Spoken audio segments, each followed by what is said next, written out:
My stepsister walked into my divorce settlement wearing my wedding ring. She sat beside my husband, rubbed her slightly rounded belly, and slid a crumpled $10 bill across the heavy glass table. "Buy yourself a bus ticket," she smiled, her voice dripping with fake pity. "I will take much better care of your husband than you ever did." My soon-to-be ex-husband, a man I had supported for 7 years, just sat there in silence. He looked at the floor, too much of a coward to meet my eyes.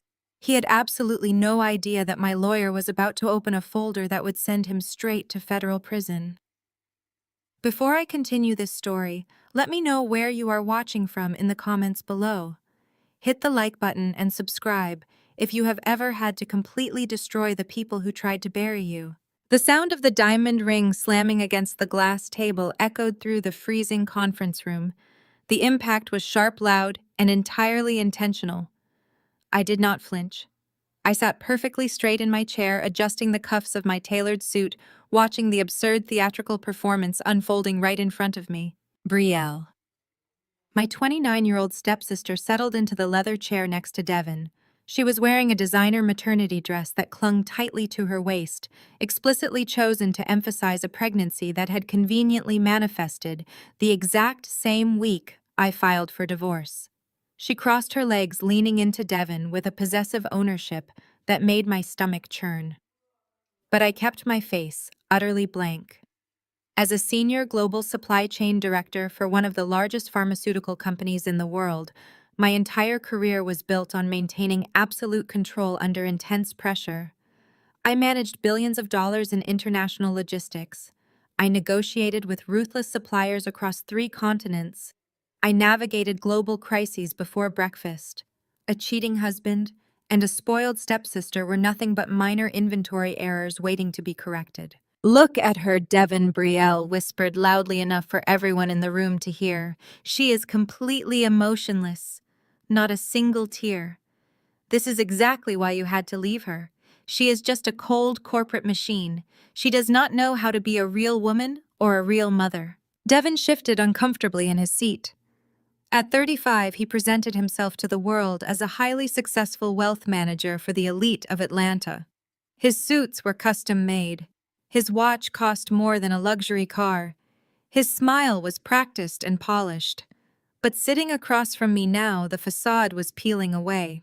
The confident man who had constantly belittled my demanding work hours, who had complained that my frequent business trips made him feel neglected, was suddenly avoiding my gaze. He stared at his expensive Italian leather shoes, refusing to speak up while his pregnant mistress insulted his wife of 7 years. "You really should just sign the papers, Chiara," Brielle continued, her voice taking on that sickly sweet tone she always used when she was about to demand something outrageous. "Devon needs the Buckhead mansion. We need a proper home to raise our son. You are always traveling for work anyway. You do not need a massive estate. Plus, Devon is asking for 80% of the marital assets. It is only fair. You neglected your duties at home. You drove him into my arms. Consider this your penalty for being a terrible wife." To demonstrate her ultimate victory, she reached into her designer handbag. She pulled out a $10 bill, smoothed out the creases with her perfectly manicured fingernails, and pushed it across the glass table toward me. "Buy yourself a bus ticket," she said, tilting her head with a triumphant smirk. "The mansion is ours. The money is ours. It is time for you to pack up whatever cheap clothes you have left and leave us alone." The sheer audacity of her demand hung heavily in the air. For a brief second, the room was so quiet I could hear the faint hum of the air conditioning vent above us. I looked at the $10 bill. Then I looked at Brielle. She had been taking things from me since we were teenagers. When my mother Vivica married her father, Calvin, Brielle moved into our home and immediately claimed my bedroom because it had better natural light. She constantly borrowed my clothes and ruined them. She threw massive tantrums until my mother paid for her lavish vacations while I worked night shifts to pay for my own college tuition. She was a failed boutique owner whose business was constantly on the verge of bankruptcy, yet she walked around with an unearned arrogance fully funded by the people she manipulated. And now she thought she could take my husband and my home. I turned my attention to Devon. I studied the sharp line of his jaw, trying to recognize the man I had loved and trusted. Devin, I said, my voice steady and dangerously quiet. Are you really going to sit there and let your mistress negotiate our divorce settlement? Are you going to let her demand 80% of the wealth that I helped you build? Devin finally looked up. He puffed out his chest, trying to summon the arrogant persona he used with his wealthy clients. I am legally entitled to that money, Kiara, he stated, his voice lacking its usual smooth confidence. You focused entirely on your corporate climb. You left me alone. You did not contribute to the emotional foundation of this marriage. I am the one who managed our investment portfolios. I grew our wealth. I deserve the house and the majority of the assets to provide for my new family. You can afford to start over. I did not scream. I did not throw my coffee at him. I simply took a deep breath, letting the absolute betrayal wash over me one final time before locking those feelings away in a tight box. They wanted to play a financial game with a woman whose entire job revolved around finding hidden discrepancies and eliminating waste. I turned slightly to my right. Elias, I said softly, I think it is time we discuss Devin's unique investment strategies. Elias, my lawyer, was a 55-year-old veteran of corporate litigation and high-stakes divorce. He possessed a ruthless reputation in Atlanta, known for tearing apart arrogant men in courtrooms without ever raising his voice. He wore a charcoal pinstripe suit and had been sitting silently the entire time, his hands resting patiently on a thick leather folder. When I spoke his name, a slow, predatory smile touched the corners of his mouth. Of course, Kiara, Elias said. His voice was a rich, deep baritone that immediately commanded the room. He flipped open the leather folder, the sound of the heavy paper snapping the tense silence. Let us review these supposed marital assets. Elias began sliding a thick stack of bank statements across the table. Specifically, let us look at the portfolio growth you just mentioned, Devin. You claim you managed the wealth. You claim you deserve 80% because Kiara did not contribute. Yet looking at these forensic accounting reports, I see a very different narrative. Devin frowned, leaning forward slightly. What are you talking about? My investments have yielded incredible returns over the last quarter. Elias picked up a single sheet of paper, holding it up to the light. Yes, they certainly have. Particularly the hedge fund shares you purchased last month. A brilliant acquisition, really. $600,000 moved into a high-yield account just days before you formally requested this divorce. Quite the financial maneuver. Brielle smiled proudly, patting Devin's arm. See, she bragged. Devin is a financial genius. He knows how to secure our future.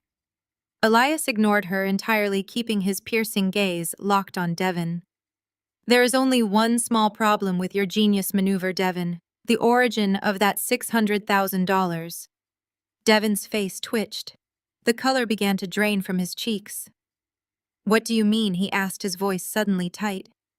It came from our joint savings. No, Elias corrected, dropping the paper onto the table. It did not.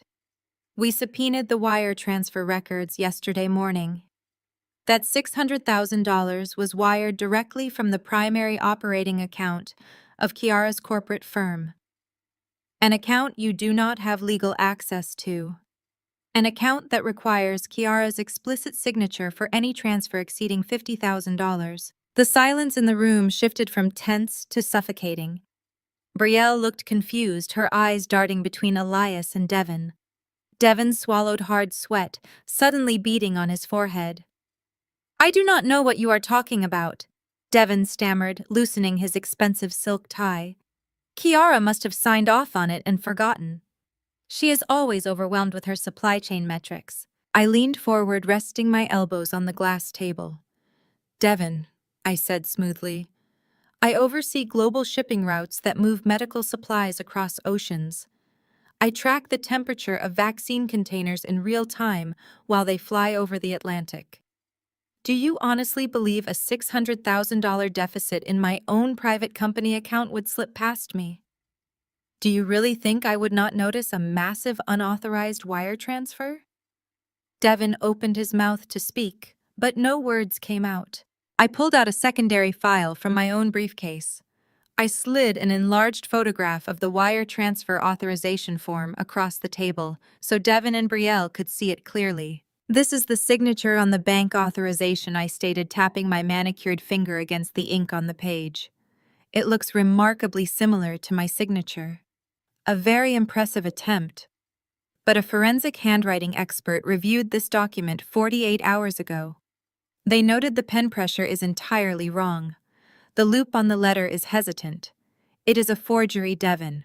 Brielle scoffed, though her voice wavered slightly. "You are making this up. Devin would not forge a signature. He is a respected wealth manager." "He was a respected wealth manager," Elias corrected sharply. "Forging a signature to transfer corporate funds across state lines is wire fraud. It is a federal offense. You did not just attempt to hide marital assets, Devin. You committed a major financial crime to fund your mistress and her new lifestyle." The reality of the situation crashed down on Devin. He fell back into his chair, his mouth hanging open. He knew exactly what this meant. A wire fraud conviction meant the immediate revocation of his financial licenses. It meant the end of his lucrative career. It meant federal prison. His entire arrogant persona collapsed like a house of cards. "You set me up," Devin breathed, pointing a shaking finger at me. "You knew about this, and you waited until today to spring it on me." "I did not set you up," I replied coldly. "I simply let your own greed dig your grave. You thought you could blindside me with a divorce. You thought you could parade your pregnant mistress in front of me and demand my house. You underestimated my intelligence because you were too busy feeling insecure about my success." Brielle was panicking now. She grabbed Devin's arm and shook it. "Devin, tell them they are lying. Tell them you did not steal her money. Tell them the house is ours." Devin could not even look at her. He buried his face in his trembling hands. Elias leaned over the table, delivering the final blow. "So regarding your request for 80% of the assets and the Buckhead mansion," Elias said, his tone conversational and pleasant, "we are officially declining your settlement offer. Instead, we are giving you 24 hours to return the stolen $600,000. If those funds are not back in Kiara's corporate account by tomorrow morning, I will personally hand this forensic report over to the FBI field office in Atlanta. And trust me, they absolutely love prosecuting wealth managers who steal from their spouses." I looked at Brielle, picking up the crumpled $10 bill she had thrown at me earlier. I tossed it back onto her lap. "Keep your bus money, Brielle," I said with a terrifyingly calm smile. "You are going to need it for the visitor shuttles when you go see him at the federal penitentiary." Brielle's face flushed crimson with rage. She stood up, knocking her heavy leather chair backward. "You think you are so smart," she screamed, pointing at me. "You think you hold all the cards just because you have a fancy lawyer. You are nothing but a barren, miserable woman who could not keep a man." I remained perfectly still, refusing to give her the satisfaction of a reaction. My silence only infuriated her more. She prepared to launch into another screaming fit, but before she could utter another word, the heavy wooden doors of the conference room burst open. The loud bang echoed off the walls as the doors hit the doorstops. A man walked in his presence, immediately shifting the entire power dynamic of the room. It was Wesley Brielle's husband. He was a 32-year-old white man who carried himself with the distinct, undeniable arrogance of generational wealth. He came from a family of prominent real estate tycoons who practically owned half of the commercial properties in the city. He wore a casual linen suit that probably cost more than my entire wardrobe, but his eyes were manic and restless. Wesley Brielle gasped, looking incredibly confused. "What are you doing here?" Wesley ignored his wife. He walked straight past her and slammed a massive bound stack of legal documents right onto the center of the glass table, completely covering Elias's neat pile of bank statements. He placed his hands on the table, leaning forward to glare directly at me. "That signature on the wire transfer is not forged," Kiara Wesley declared. His voice was loud, echoing with absolute certainty. I narrowed my eyes at him. Wesley had always been a parasite, a man who relied on his family name to get out of trouble. "What are you talking about?" I demanded. Wesley smiled a sickeningly wide grin that revealed all of his perfect, expensive teeth. He tapped the heavy stack of documents he had just thrown down. "I am talking about these," Wesley said. "These are certified legally binding documents executed 4 months ago. Your mother Vivica signed them right before she passed away from cancer. She granted full unrestricted power of attorney over all family corporate holdings directly to Devon." The room went completely still. I felt the air leave my lungs. Elias reached out and pulled the top document toward him, his eyes scanning the dense legal text. His usual calm demeanor faltered for a fraction of a second as he read the signatures at the bottom of the page. "She gave Devon total control." Wesley continued pacing behind Devon's chair like a victorious general. "Your mother knew you were too obsessed with your supply chains to properly manage the family trust. She knew Devon was the financial expert. She signed over the authority. Devon did not forge anything. He had the legal right to move that $600,000. He has the legal right to move all of it." Devon slowly lifted his head from his hands. The color began rushing back into his face. He looked at the documents, then at Wesley, and finally at me. A slow, malicious smile spread across his lips as he realized he had just been handed a get-out-of-jail-free card. Brielle let out a sharp, triumphant laugh. She wrapped her arms around Devon's neck, kissing his cheek. "I told you," she gloated, staring right at me. "I told you we were going to take everything." Wesley leaned over the table again, staring directly into my eyes. "You have no leverage, Kiara," he whispered. "The money is his. The house is his. You cannot win this." I stared at the signature on the page. My mother's signature. The mother I had mourned for the last 4 months. The mother who had claimed to love me. The walls of the room felt like they were closing in as the realization of what this meant crashed down on me. The heavy parchment paper sat on the glass table like a death warrant. I stared at the elegant sweeping loops of my mother's signature. Vivica Hayes had always possessed a distinctive handwriting, a dramatic flourish that she applied to every check, every birthday card, and apparently every document that would strip her eldest daughter of her life's work. The ink was black bold, and undeniably hers. I felt the air leave my lungs, a sudden vacuum in the sterile conference room that made my vision blur at the edges. For 4 months I had grieved that woman. I had stood by her hospital bed, arranged her funeral, and paid for the imported lilies that covered her casket. And in return, she had quietly handed the keys to my kingdom over to the man she knew was breaking my heart. Wesley stood behind Devon's chair, looking down at me with the kind of entitlement that only generations of unearned wealth could buy. His tailored linen suit rustled as he crossed his arms, his pale blue eyes practically glowing with victory. He had always hated me. He hated that a black woman from a working-class background had climbed the corporate ladder to sit in the same exclusive boardrooms that his family had bought their way into. He saw my marriage to Devon as a vulnerability, and he had clearly exploited it to the fullest. Brielle leaned her head against Devon's shoulder, her manicured fingers tracing the lapel of his jacket. She let out a soft, theatrical sigh of relief. "You see," Kiara Brielle purred, her voice dripping with artificial sweetness. "Your own mother knew you were incapable of handling the pressure. She knew you were too cold, too obsessed with your supply chains and your board meetings to properly manage the family legacy. She wanted Devon to take over. She wanted someone who actually understands the value of family to secure our future." Devon sat up straighter, his chest puffing out as the reality of his newfound power settled over him. The fear that had paralyzed him just moments ago vanished, replaced by the arrogant swagger that had initially attracted me to him all those years ago. He reached out and pulled the document closer to him, admiring the legal stamp that validated his control over my life. "You really left me no choice," Devon said, looking at me with a mixture of pity and triumph. "I tried to be a good husband, Kiara. I tried to support your ambitions. But you shut me out. You thought you were the only one who knew how to build an empire." Vivica saw the truth. She saw that I was the only one who could manage the assets you were hoarding. "This $600,000 is just the beginning. I am legally authorized to reallocate the entire portfolio." Elias sat perfectly still beside me. My veteran lawyer did not flinch, did not sigh, and did not show a single ounce of panic.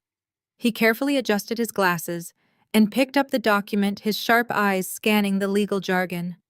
He was looking for a loophole, a technicality, a missing notary seal. But I knew my mother. If she had done this, she had done it perfectly. She had always been meticulous when it came to protecting Brielle. Before Elias could speak, the heavy mahogany doors of the conference room swung open once again. The heavy scent of expensive cigars and aged scotch preceded the man who walked through the frame. It was Calvin, my stepfather, the man who had enabled Brielle's worst impulses since the day he married my mother. At 60 years old, Calvin maintained the polished appearance of a Southern gentleman. He wore a crisp golf polo and tailored slacks, holding a silver-tipped walking cane that he did not actually need. Calvin stepped into the room with a wide, patronizing smile. He walked directly over to Brielle, placing a kiss on her forehead, before resting his hand on Devon's shoulder in a show of masculine solidarity. He looked at me from across the table, his expression hardening into a mask of righteous disappointment. "I told you this day would come, Kiara," Calvin said, his voice a deep, resonant rumble that demanded attention. "I warned you for years that your ambition would be your undoing. A woman cannot neglect her home, her husband, and her family duties without facing the consequences of the Lord." I kept my hands folded neatly on the table, my nails digging into my palms so hard the skin threatened to break. "What exactly are you doing here, Calvin?" I asked, my voice dangerously even. "I am here to ensure that my late wife's final wishes are respected," Calvin replied smoothly. "Vivica came to me in her final days. She wept, Kiara. She wept over what you had become. A cold-blooded corporate machine who cared more about profit margins than her own husband. She watched Devon suffer in silence. She watched you emasculate him by controlling every penny in this marriage. She knew that if she left the family shares in your hands, you would hoard them like a dragon. She wanted Devon to have the authority he deserved. She wanted him to find comfort, even if that comfort had to come from my sweet Brielle." The sheer audacity of his words hung in the air.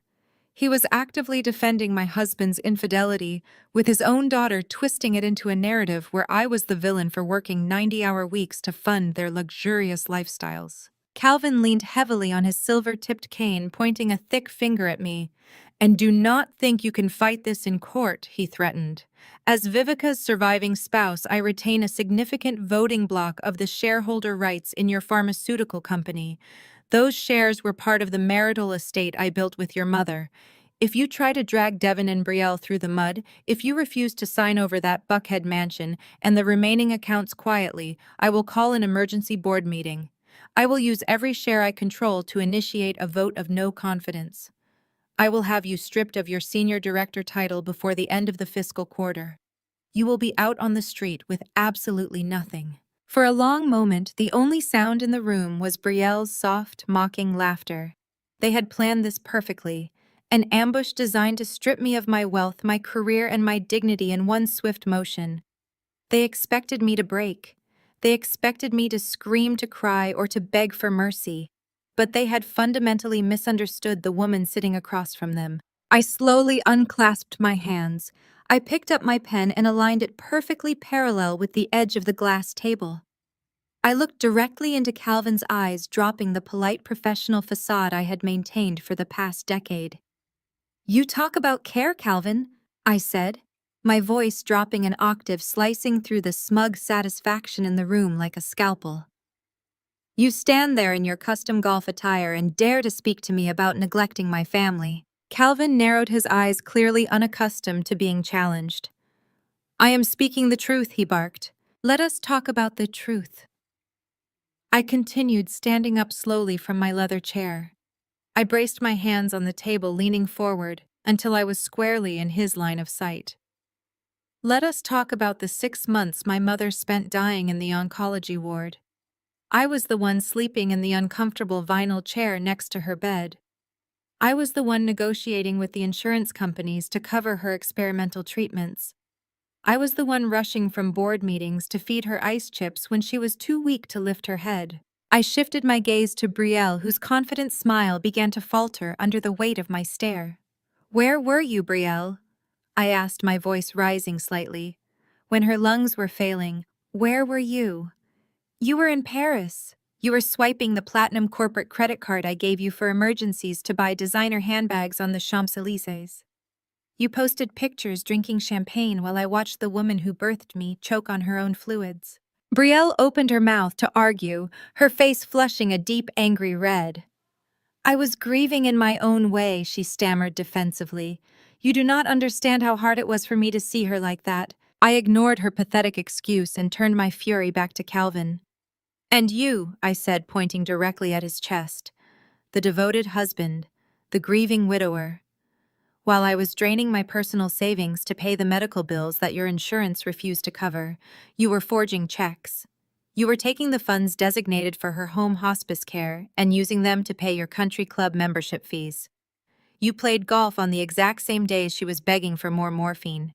So do not you ever stand in a room paid for by my money and lecture me about family duties. Calvin's face turned purple. His grip on the silver cane tightened until his knuckles went white. How dare you speak to me with such disrespect, he bellowed, stepping forward as if he might strike me. I am the head of this family. You are a parasite, I replied coldly, sitting back down and smoothing my skirt. And the only reason you are standing here today is because you are hoping Devin will give you a cut of the money he stole from me. Wesley suddenly stepped around the table, placing himself between me and Calvin. The white brother-in-law clearly felt the need to assert his dominance, inserting his old money privilege into a conflict he had engineered from the shadows. He placed his hands flat on the glass, leaning into my personal space. You are very brave with your words, Kiara Wesley said, his pale eyes narrowing into a dangerous glare. But words are not going to save you from the reality of this situation. You seem to forget who you are dealing with. My family practically built the commercial infrastructure of this city. We sit on the advisory boards of the very pharmaceutical conglomerates you work so desperately to impress. He smiled, a cruel, condescending expression designed to put me in my place.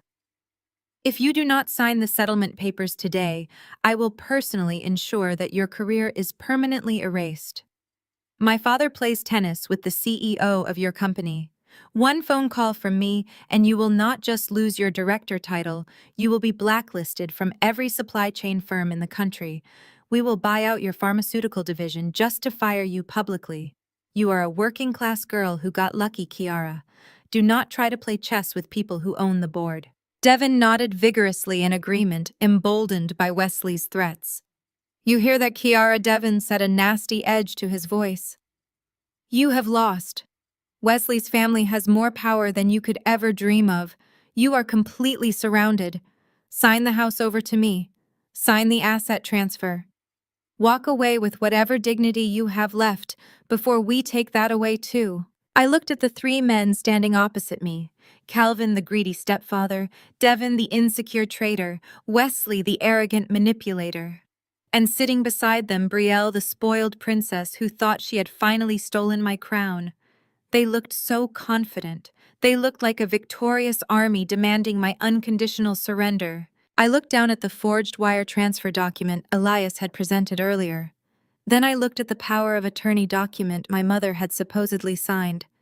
I closed my eyes for a fraction of a second, letting the final pieces of the puzzle snap into place in my mind. A soft, genuine laugh escaped my lips. It started small, barely a chuckle, but it quickly grew into a full, resonant laugh that echoed off the high ceiling of the conference room. It was not a laugh of hysteria or panic. It was the laugh of a predator who realized the trap she was sitting in had been built with rotting wood. Brielle frowned, shrinking back slightly into Devin's side. What is so funny? She demanded, her voice shrill. Are you having a psychotic break? I stopped laughing, though a cold, sharp smile remained fixed on my face. I looked directly at Wesley, bypassing Devin entirely. Your family is going to buy my company, I repeated, tilting my head as I studied the sudden flicker of unease in his pale eyes. That is a fascinating threat, Wesley. Truly impressive. But tell me something. How exactly does a man execute a multi-million-dollar corporate buyout when his own father froze his trust fund 2 years ago? Wesley's arrogant posture instantly shattered. He stood straight up, his face draining of all color, turning a sickly ashen gray. His jaw dropped, and he took a sudden involuntary step backward, away from the table. "Shut your mouth," Wesley hissed, his voice dropping to a panicked whisper. "You do not know anything about my family." "Oh, but I do," I replied, my voice ringing out with absolute authority. "I know that you have not had access to a single dime of old money since the winter of 2024. I know that your prestigious father cut you off completely after he discovered your little gambling problem." Devin turned to look at Wesley, his brow furrowing in confusion. "What is she talking about?" Wesley, Devin asked, his voice wavering. I did not give Wesley a chance to answer. I kept my eyes locked on the white brother-in-law, dismantling his entire facade piece by piece. "You really thought you could hide a $3 million casino debt from someone who runs international corporate background checks for a living?" I asked smoothly. "Your family disowned you, Wesley. You are broke. You have been drowning in debt for 2 years, dodging phone calls from very dangerous people who want their money back." I turned my gaze to Devin, who was now staring at Wesley with growing horror. "Did you really think it was a coincidence that Wesley suddenly took such an active interest in your divorce?" "Devin," I asked, my tone dripping with pity. "Did you think he was just being a supportive brother-in-law? Use your head. Where do you think that $600,000 you stole from my account is actually going?" Devin swallowed hard, his eyes darting frantically between my face and Wesley's panicked expression. "I invested it," Devin stammered. "Wesley gave me the account routing numbers for a private offshore hedge fund. He said it would double in 6 months." I laughed again, shaking my head at my husband's monumental stupidity. "There is no hedge fund, Devin. That money went straight to Wesley's creditors. He used you. He used your insecurity and your greed to pay off his own gambling debts." I pointed a finger directly at Brielle's rounded belly. "And you want to know the best part, Devin? You are demanding my house and my money to raise a child. But are you absolutely sure that pregnancy is even real? Or is it just another prop in Wesley's extortion scheme to drain you dry?" Devin's entire body jerked violently. He turned his head slowly, his eyes wide with a sudden, terrifying realization, staring directly at Wesley and Brielle in absolute paralyzing shock. Devin stood frozen in the center of the conference room. He stared at Wesley and Brielle. The reality of his situation washed over him in a cold wave. He had destroyed his marriage for a woman who was using him to pay off her white husband's gambling debts. He had handed over his career and his reputation to a family of parasites. Wesley tried to step forward to offer a hollow explanation, but Devin backed away. He bumped into the heavy wooden table. Calvin slammed his silver-tipped cane against the floor and demanded that everyone calm down. He barked orders at Devin to remember his place. I did not stay to watch them argue. I picked up my briefcase and nodded to my lawyer. We walked out of the glass doors and left them to suffocate in the toxic mess they had created together. I knew the war was not over. Predators do not retreat when they are cornered. They simply find a new hunting ground. 2 weeks later, they decided to hunt me in public. The Vivica Hayes Memorial Gala was held at the most exclusive hotel in downtown Atlanta. It was a gathering of the elite. Doctors and judges and real estate developers filled the grand ballroom. The room was a sea of black excellence. Women wore custom silk gowns, and men wore tailored velvet dinner jackets. The air smelled of expensive perfume and imported champagne. My mother had spent her life trying to impress these people. Calvin and Brielle had organized this entire charity event under the guise of honoring her memory. But I knew the truth. They were using my mother's name to line their own pockets. They were using her death to destroy me. I arrived an hour after the doors opened. I wore a floor-length crimson gown. It was the color of fresh blood. It was the color of absolute defiance. As I stepped through the heavy double doors, the string quartet in the corner seemed to fade into the background. The room grew unnervingly quiet. I felt hundreds of eyes turn to look at me. I heard the whispers. The endless and suffocating whispers. People I had known for years turned their faces away. Women my mother used to invite over for Sunday brunch raised their glasses to hide their judgmental sneers. They had already convicted me in the court of public opinion. Calvin and Brielle had spent the last 2 weeks spreading their poison through every country club and charity board in the city. They painted a picture of me that the high society crowd was eager to consume. They told everyone I was a cold and calculating corporate monster. They told everyone I was deeply unstable. But the most damaging lie was the one that struck at my womanhood. They whispered that I was entirely barren. They spread rumors that my inability to give Devin a child had driven me completely insane. They said my career was just a pathetic distraction from my broken body. I kept my chin raised and walked slowly toward the front of the ballroom. I let them stare. I let them whisper. I took my seat at a reserved table near the stage. Devin was sitting at the head table. He looked miserable. His expensive tuxedo seemed too large for his shrinking frame. He was trapped. Wesley had total control over him now. Wesley was standing near the bar, laughing with a group of investors holding a glass of scotch paid for by my stolen money. The ballroom lights dimmed. A single spotlight illuminated the center stage. Calvin walked up to the microphone, leaning heavily on his silver cane. He looked out at the audience with an expression of profound sorrow. He wiped an imaginary tear from his eye. He spoke about my mother with a trembling voice. He talked about her grace and her legacy. Then his tone shifted. He looked directly down at my table. He told the crowd that true family is not always defined by blood. He said that some children bring nothing but pain and isolation to their parents. He said that my mother had died with a broken heart because her eldest daughter had chosen corporate greed over family loyalty. The crowd murmured in agreement. I took a slow sip of my sparkling water. I felt nothing but cold calculation. Calvin extended his hand toward the side of the stage. He invited Brielle to come up and speak.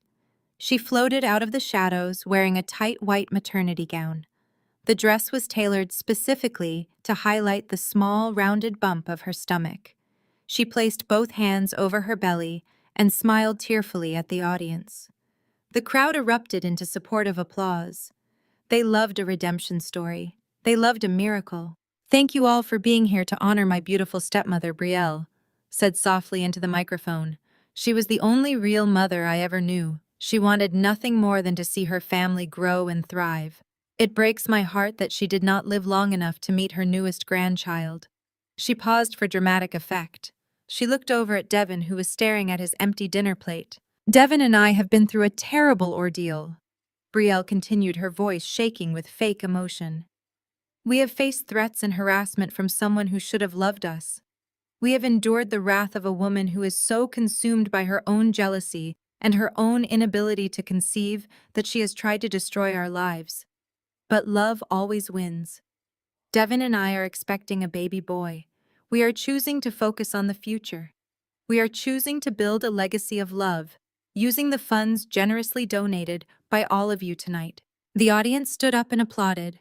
Women dabbed at their eyes with silk handkerchiefs. Men clapped Devin on the back, congratulating him on his virility. They were eating from the palm of her hand. They saw a glowing, expectant mother and a brave father standing up to a crazy and barren ex-wife. I placed my water glass on the table. The quiet clink of the crystal was my signal to begin. I stood up. I smoothed the front of my crimson gown. I walked directly into the center aisle of the ballroom. The applause slowly died down as people noticed me moving toward the stage. The event coordinator, a frantic woman with a clipboard, rushed toward me to block my path. She told me I was not allowed on the stage. She told me my name was not on the approved speaker list. I looked down at her clipboard. I kindly advise you to step aside, I said clearly. I am the sole platinum sponsor of this gala. I paid the $40,000 venue fee through a private corporate account 3 weeks ago. I own the stage tonight. The coordinator went pale and stepped backward. Calvin gripped his cane, his eyes widening in panic. Brielle took a step back, clutching the microphone against her chest. I walked up the short flight of stairs and stepped into the spotlight. I reached out and took the microphone from Brielle. She was too shocked to resist. Her fingers were trembling. Good evening, everyone, I said. My voice echoed through the massive ballroom. It was steady and sharp. It carried no warmth, and no hesitation. My stepfather and my stepsister have shared a beautiful fairy tale with you tonight. They have spoken about legacy and charity and the miracle of new life. But as someone who manages international supply chains for a living, I tend to focus on the logistics. I prefer to follow the data. I raised my free hand and signaled the audiovisual booth at the back of the room. The technician up there was someone I had personally hired and compensated very well. The massive screen behind the stage flickered. The towering portrait of my late mother vanished. It was instantly replaced by a stark high-definition image of a financial ledger. Let us talk about the donations you have all so generously provided tonight. I continued, turning to look at the screen. You were told your money was going to the Vivica Hayes Cancer Research Foundation. You were told you were funding treatments for women battling terminal illness. But there is a small logistical error in that narrative. I pressed a button on the small remote in my hand. The screen zoomed in on the routing numbers of the charity account. It showed a direct pipeline connecting the gala donations to an offshore holding company. I pressed the button again. The screen shifted to reveal the ownership documents of that holding company. The charity foundation does not exist, I stated flatly. The routing number printed on your donation cards is directly linked to an LLC registered in the Cayman Islands. And if you look closely at the screen, you will see that the sole proprietor of that LLC is a boutique fashion brand located right here in Atlanta. A boutique that filed for Chapter 11 bankruptcy protection exactly 4 days ago. A boutique owned entirely by Brielle. The ballroom erupted into a chaotic symphony of gasps and angry whispers. Wealthy investors pulled out their reading glasses to squint at the screen. Prominent doctors began murmuring to their spouses, realizing they had just written massive checks to a fraudulent shell company. The elite crowd did not care about family drama. They did not care about divorce or infidelity, but they cared deeply about being scammed out of their own money. Every dollar you donated tonight is not going to cancer research, I said, locking eyes with a prominent judge sitting in the front row. Your money is going to pay off the massive gambling debts accumulated by Brielle's white husband, Wesley. They are using my mother's memory to fund a desperate bailout. They are using your generosity to save themselves from federal loan sharks. Calvin rushed toward me, swinging his cane. This is a lie, he shouted into the crowd. She has hacked the system. She is a sick and jealous woman. Do not listen to a word she says. I pressed the button one more time. The screen changed again. This time it displayed a series of text messages between Calvin and Brielle. The text on the screen was massive. Everyone in the room could read Calvin's message clearly. It read, "We need to drain these rich fools dry tonight before Wesley's family cuts him off for good. Make sure you push the baby angle hard. They love a tragic victim." The crowd exploded. A wealthy real estate developer in the second row threw his napkin on the table and demanded his check back. Women who had been crying tears of sympathy for Brielle just minutes ago were now glaring at her with absolute disgust. The room descended into a hostile and aggressive panic. People were calling their banks. People were shouting at Calvin. The perfectly constructed facade of black excellence and charitable giving was burning to the ground right in front of them. Devin stood up from his table looking terrified as angry donors began cornering him, demanding answers about his role as a wealth manager in this fraud. Wesley was already backing toward the exit doors, trying to slip away before the situation escalated further. Brielle lost her mind. The panic and the public humiliation shattered whatever control she had left. Her face twisted into a mask of pure feral rage. She dropped her gentle maternal act completely. She let out a guttural scream and charged across the stage toward me. "You ruined everything," she shrieked, throwing her hands forward. "You miserable barren witch, I am going to kill you."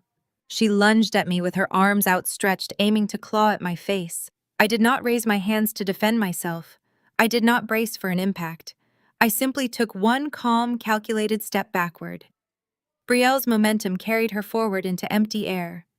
Her designer heels slipped on the polished wood of the stage. She missed me entirely. Her arms flailed wildly as she lost her balance. She pitched forward and slammed hard onto the floor. The sound of her body hitting the wood was sickeningly loud. For a split second, the stage was completely silent. Then Brielle let out a piercing, agonizing scream. It was not a scream of anger, it was a scream of genuine physical terror. She rolled onto her side and pulled her knees to her chest, wrapping her arms around her stomach. "Devin, Devin," she wailed, her voice cracking. I looked down at her. A dark crimson stain was rapidly blooming across the pristine white fabric of her maternity dress. The blood pooled beneath her, soaking into the polished wood of the stage.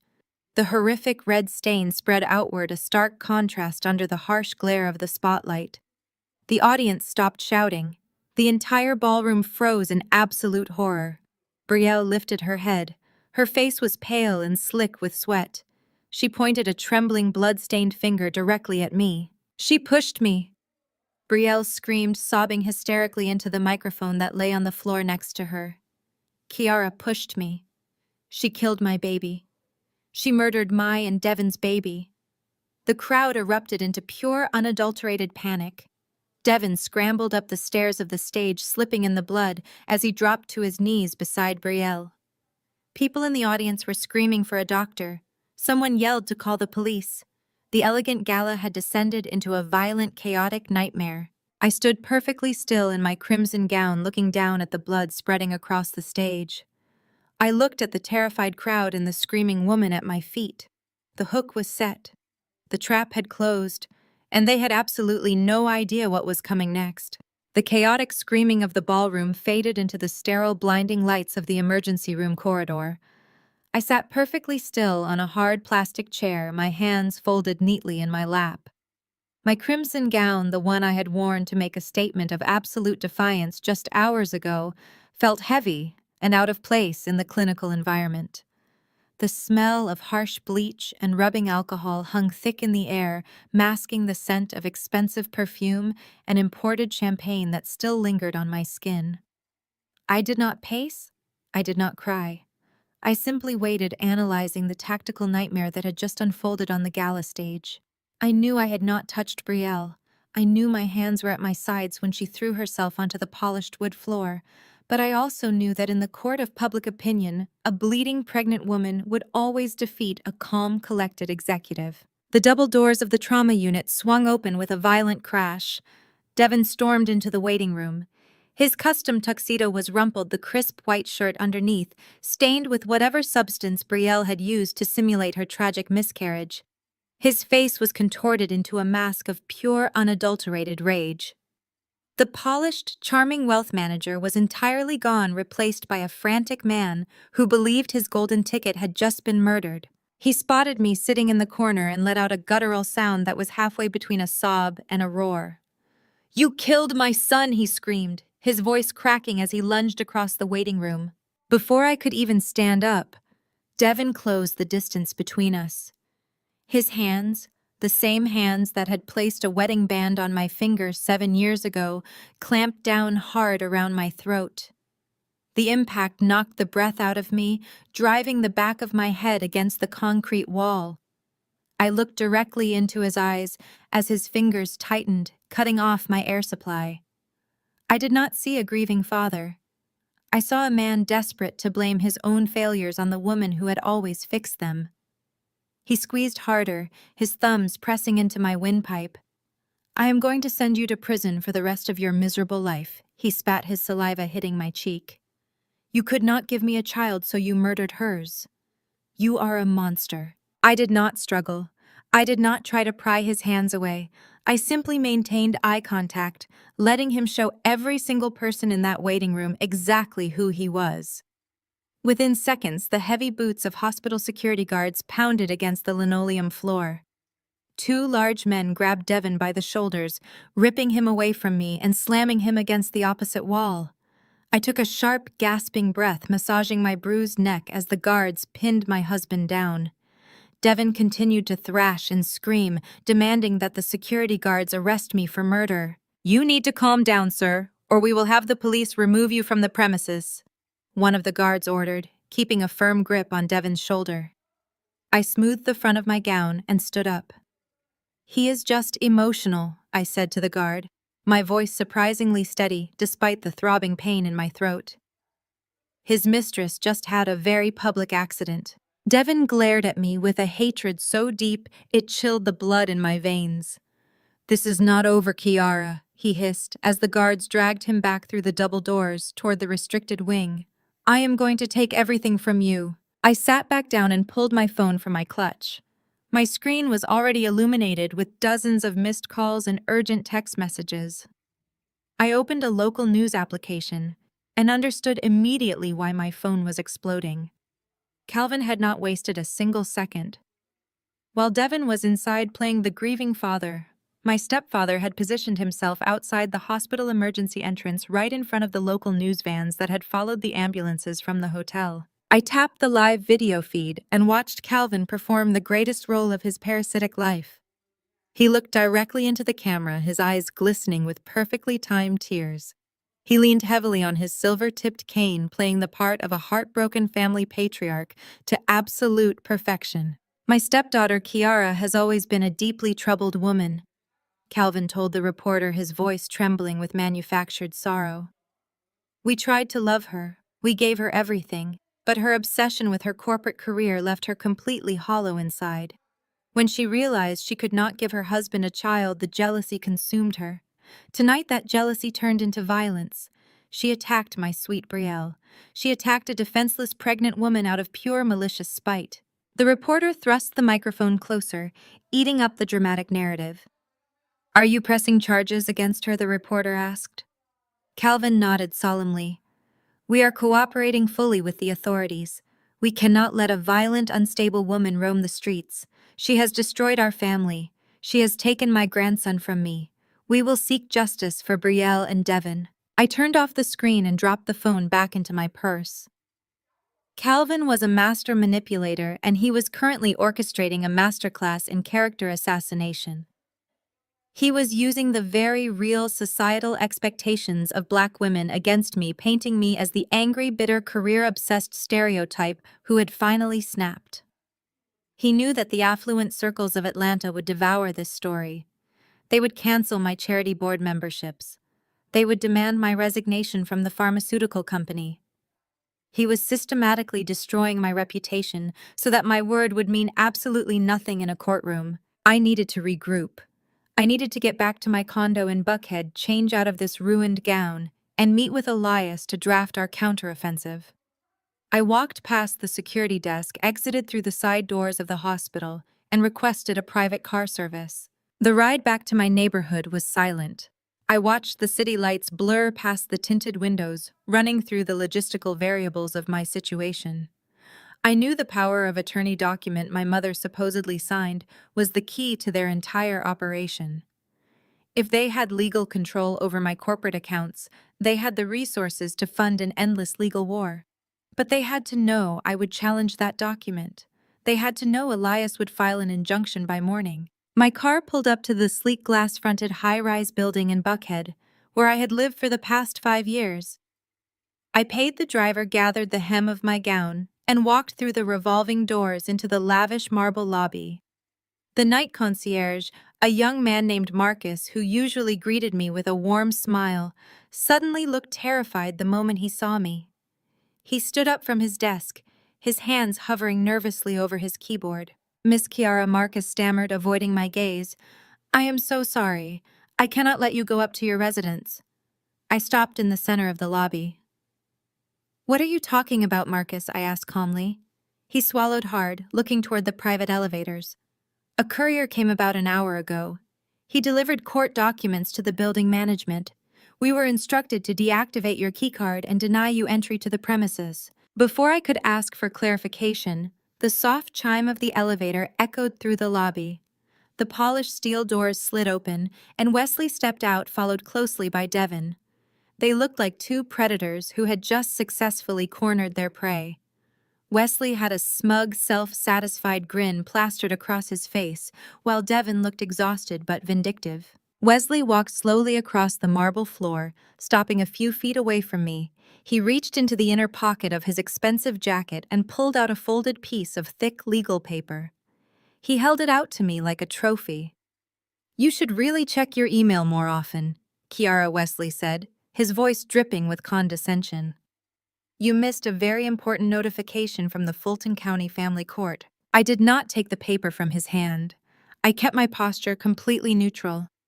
Explain it to me, Wesley, I said. I am sure you have been dying to hear yourself speak all night.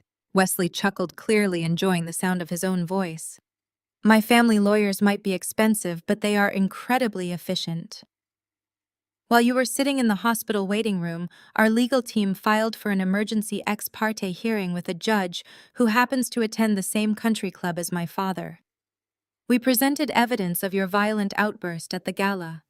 We presented sworn statements from Devon that he fears for his physical safety and the safety of his marital assets. Devon stepped forward, crossing his arms over his chest. You are a violent criminal suspect now, Kiara Devon stated coldly. The judge agreed that you represent a flight risk and an immediate danger to the financial stability of our estate. Wesley waved the court order in front of my face. As of 45 minutes ago, every single bank account associated with your name, your social security number, and your pharmaceutical firm has been completely frozen. You cannot withdraw a single dollar. You cannot transfer assets.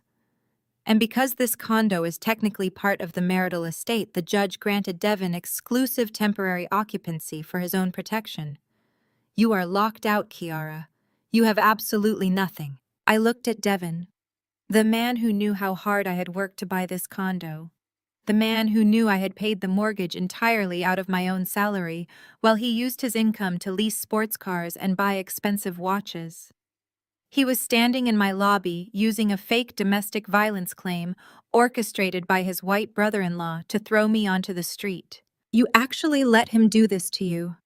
I asked Devon, my tone laced with genuine disgust.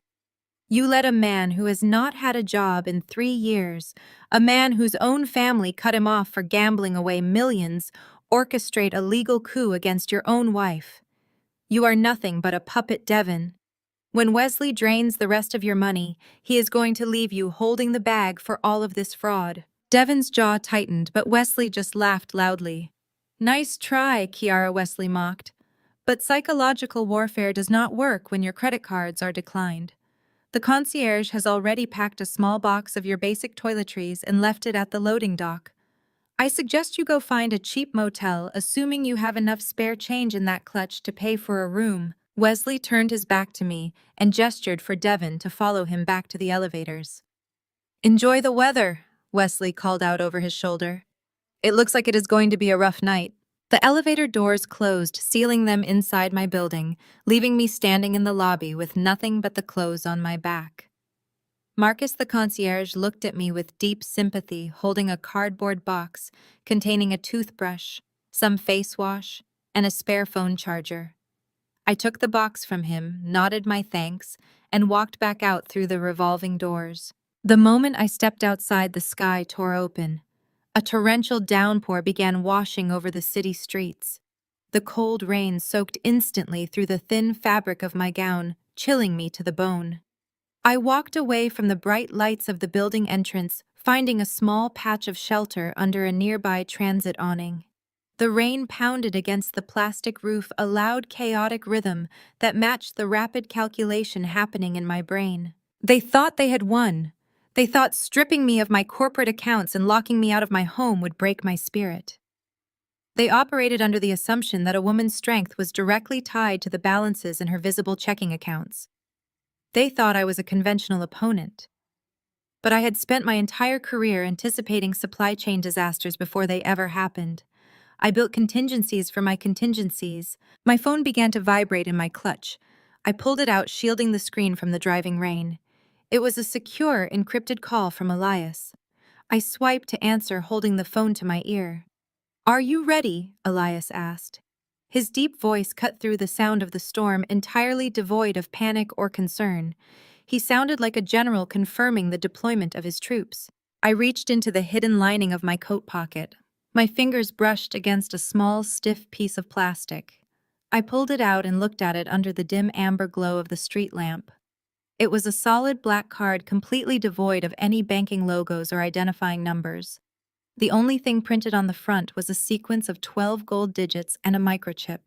It was a direct access card to an anonymous Swiss account that no judge in Fulton County had the jurisdiction to freeze. I smiled, tilting my face slightly upward as the cold mist from the rain brushed my skin. They took the bait, I told my lawyer. Calvin is distracting the press. Wesley is playing legal games with the frozen accounts, and Devin is sitting in my condo thinking he has won the lottery. They are completely exposed. Elias let out a low, satisfied hum on the other end of the line. Your mother was a brilliant woman, Kiara Elias said quietly. She knew they would try a financial lockout the moment she died. The LLC is fully funded, and the corporate veil is impenetrable. Should I arrange transport to the private bank in the morning? Yes, I replied, staring at the high-rise building where my soon-to-be ex-husband was currently celebrating his fake victory. It is time to open the safe deposit box my mother left behind. Let them enjoy the condo for tonight, Elias. By tomorrow afternoon, we are going to start dismantling their lives brick by brick. The storm raged through the night. But by the time the sun began to rise over the Atlanta skyline, the rain had reduced to a quiet drizzle. I sat in the leather seat of Elias's town car, watching the wet streets glide past the tinted windows. We were heading to the financial district, not to the towering glass buildings of the commercial banks, but to an unassuming gray stone structure tucked away on a quiet side street. It was a private wealth management facility, a fortress designed specifically for the ultra-rich to hide their deepest secrets. I held the solid black card in my hands, letting my thumb trace over the gold microchip. I had not slept a single minute. My mind had been running complex logistical models, calculating exactly how my mother had managed to blindside both me and the leeches who had surrounded her. Elias guided me through the heavy brass doors of the facility. The interior was completely silent. There were no tellers and no waiting lines. The floors were polished black marble, and the walls were lined with dark mahogany panels. A man in an immaculate charcoal suit greeted Elias by name and escorted us to a private elevator that required retinal scans and keycard access. We descended 2 floors underground into the subterranean vault. The air down here was cold and smelled of ozone and filtered circulation. The vault manager stepped aside, leaving Elias and me alone in a private viewing room constructed of reinforced steel and ballistic glass. He brought in a heavy titanium lockbox and set it gently on the center table. I inserted the black card into the electronic reader embedded in the lid of the box. The machine beeped a single time, and a green light flashed. The heavy mechanical latches disengaged with a solid clanking sound. I lifted the lid. My hands were perfectly steady. The frantic energy of the previous night had been entirely replaced by a cold and absolute focus. Inside the box, resting on top of a stack of thick legal binders, was a sealed envelope with my name written across the front. It was my mother's handwriting, the same dramatic sweeping loops that had been forged on Devin's fake power of attorney document. I opened the envelope and pulled out the heavy parchment paper inside. My dearest Kiara, the letter began. If you are reading this, it means I am gone, and Calvin has already tried to execute his pathetic little coup. I know you are angry with me right now. I know you felt abandoned during those final months in the hospital. But you must understand that my physical weakness was the only camouflage I had left. I had to let them think they were winning. I read the words again, feeling a sudden tightness in my chest. I have known about Calvin's embezzlement for over a year. My mother's letter continued. I knew he was draining the hospice accounts to pay for his country club debts. I also knew about Devin. I hired a private investigator the moment I noticed your husband coming home with the scent of Brielle's cheap perfume on his jackets. I watched them plot against you. I watched Wesley manipulate Devin's foolish insecurities to cover his own massive financial failures. They thought I was just a sick old woman blinded by medication and sentimentality. They thought they could forge my signature on a power of attorney and steal the generational wealth I spent my entire life building. But you are my daughter Kiara. You inherited my mind, and you inherited my ruthlessness. I did not leave the family empire unprotected. Elias leaned over my shoulder reading the paragraphs as I traced the lines of text. 6 months ago, I quietly established the anonymous offshore LLC that you now control. My mother wrote, I used my legitimate authority to transfer every single core asset, every pharmaceutical share, every real estate deed, and every significant trust fund directly into that black card account. I left behind nothing but a hollow shell. The accounts that Devin and Wesley locked you out of are completely empty. They are dummy accounts tied to massive corporate liabilities that I intentionally acquired just to trap them.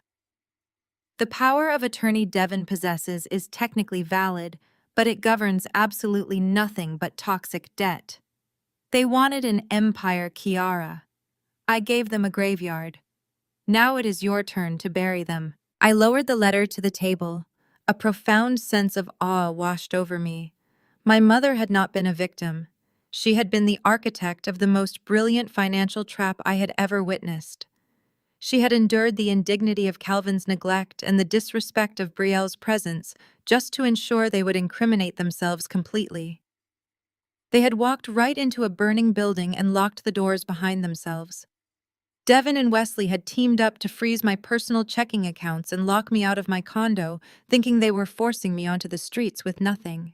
They had no idea I was now holding the deed to the entire ocean. But the letter was not the only thing in the box. I reached inside and pulled out the thick legal binders my mother had mentioned. Beneath them lay a bright yellow manila folder, stamped with the logo of a prominent Atlanta fertility clinic. The name on the tab was Brielle Hastings. I frowned, looking up at Elias. "Why would my mother have Brielle's medical records?" I asked. Elias adjusted his glasses, his expression unreadable. "Your mother was thorough, Kiara. Read the file." I opened the yellow folder and began scanning the documents inside. There were clinic visit logs, ultrasound reports, and detailed physician notes. As my eyes darted across the medical terminology, the horrific truth of last night's memorial gala began to unravel in my hands. I read the summary report from the chief medical officer of the clinic dated nearly 3 years ago. Brielle was physically incapable of carrying a child. The records indicated a severe uterine complication that had required a partial hysterectomy when she was 26. The diagnosis was absolute and irreversible. She had no uterus. She could not get pregnant. It was a biological impossibility. I flipped frantically to the next page. It was a detailed investigative report commissioned by my mother. The report outlined how Wesley had purchased high-grade theatrical blood packets from a specialized film supply company in Los Angeles, just 3 weeks before the memorial gala. The report also included financial receipts showing Brielle had ordered a customized silicone maternity prosthetic from a private designer in London. My breathing grew shallow and fast as the sheer scale of their depravity clicked into place. The pregnancy was entirely fabricated. Devin had been sleeping next to a woman wearing a silicone belly. The dramatic confrontation on the gala stage. The slip on the polished wood, the screaming, the pooling blood. It was all a meticulously choreographed performance. They had staged a fake miscarriage in front of hundreds of the most influential people in Atlanta, specifically to frame me for murder. They wanted the affluent African-American community to judge me as a barren, crazy monster. They wanted me locked in a prison cell so I could not challenge the forged power of attorney. They wanted to destroy my credibility so completely that no judge would ever believe a word I said. "They faked the baby," I said, my voice a harsh whisper. "Brielle has been sterile for years. She faked the entire pregnancy just to trap Devin and stage that nightmare at the gala." Elias nodded grimly. "It is a level of sociopathy that even I rarely see in corporate litigation. They were willing to send you to federal prison for a homicide that never actually happened just to steal your mother's money." I stared at the medical file, feeling a terrifying calm settle over my entire body. I was no longer dealing with greedy relatives. I was dealing with criminals who were actively trying to end my life. I carefully placed the medical records and my mother's letter back into the titanium box. I picked up the black Swiss bank card and slid it safely into the inner pocket of my coat. I looked at Elias. "Get the jet ready," I said softly. "We are going to freeze out Wesley's remaining creditors and buy Devin's firm before lunch." Before Elias could respond, the sharp buzzing of my cell phone broke the silence of the steel vault. I pulled it out of my purse and looked at the caller identification. It was Devin. I stared at the screen for a moment, watching his name flash. He was probably calling from my own living room, drinking my coffee, feeling like the king of the world after forcing me out into the pouring rain. I swiped the screen and lifted the phone to my ear. I did not say hello. I just listened. "You are finished?"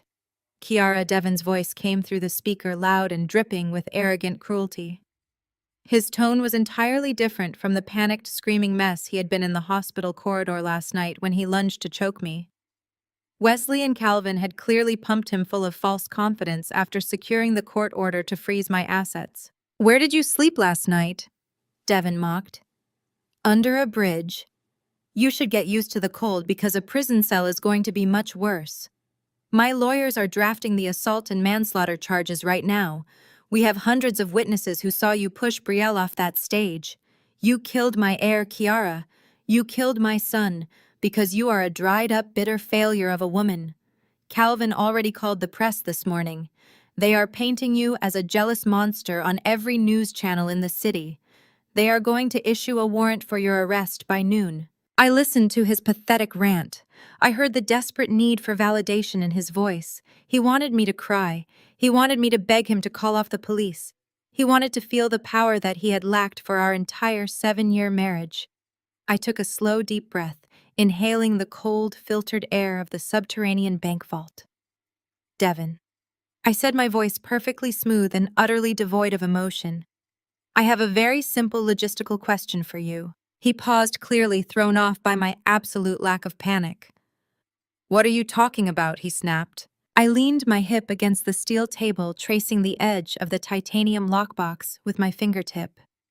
In all these months of playing the proud, expectant father, Devin, I asked, my tone dropping to a dangerous, chilling whisper, "Have you ever actually seen Brielle's ultrasound? Have you ever gone to an appointment and seen the monitor with your own 2 eyes? Or did you just look at the printed papers your brother-in-law Wesley handed to you in a folder?" The silence on the other end of the line was immediate and absolute. I could practically hear the gears grinding to a halt in his head. The smug arrogance evaporated into a sudden suffocating void. "What?" Devin breathed, his voice barely a rasp. "What do you mean?" I smiled, a cold, predatory smile that no one was there to see. I reached into my pocket and touched the cold edge of the black card. "Check the silicone seams on her stomach." "Devin," I said softly. "And then you might want to call a real lawyer, because Wesley just sold you to the slaughterhouse." I ended the call and let the silence of the underground bank vault wash over me. I knew exactly what was happening in my condo at that very moment. Devin was staring at his phone with his pulse hammering in his throat. He had spent months playing the arrogant mastermind, but he was nothing more than a gullible pawn. I could picture him pacing down the hallway of my home, the home I paid for. He would walk into the master suite where Brielle was currently playing the role of the tragic victim. Brielle was likely propped up on my expensive silk pillows, dabbing her eyes with a tissue. Wesley was probably sitting in the corner, nursing a glass of my aged scotch, playing the protective older brother. Devin walked in.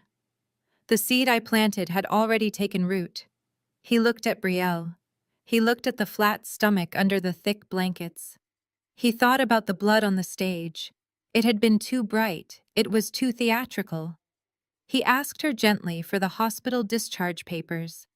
He said he needed them for the insurance claims and the police report. Brielle immediately burst into fresh tears.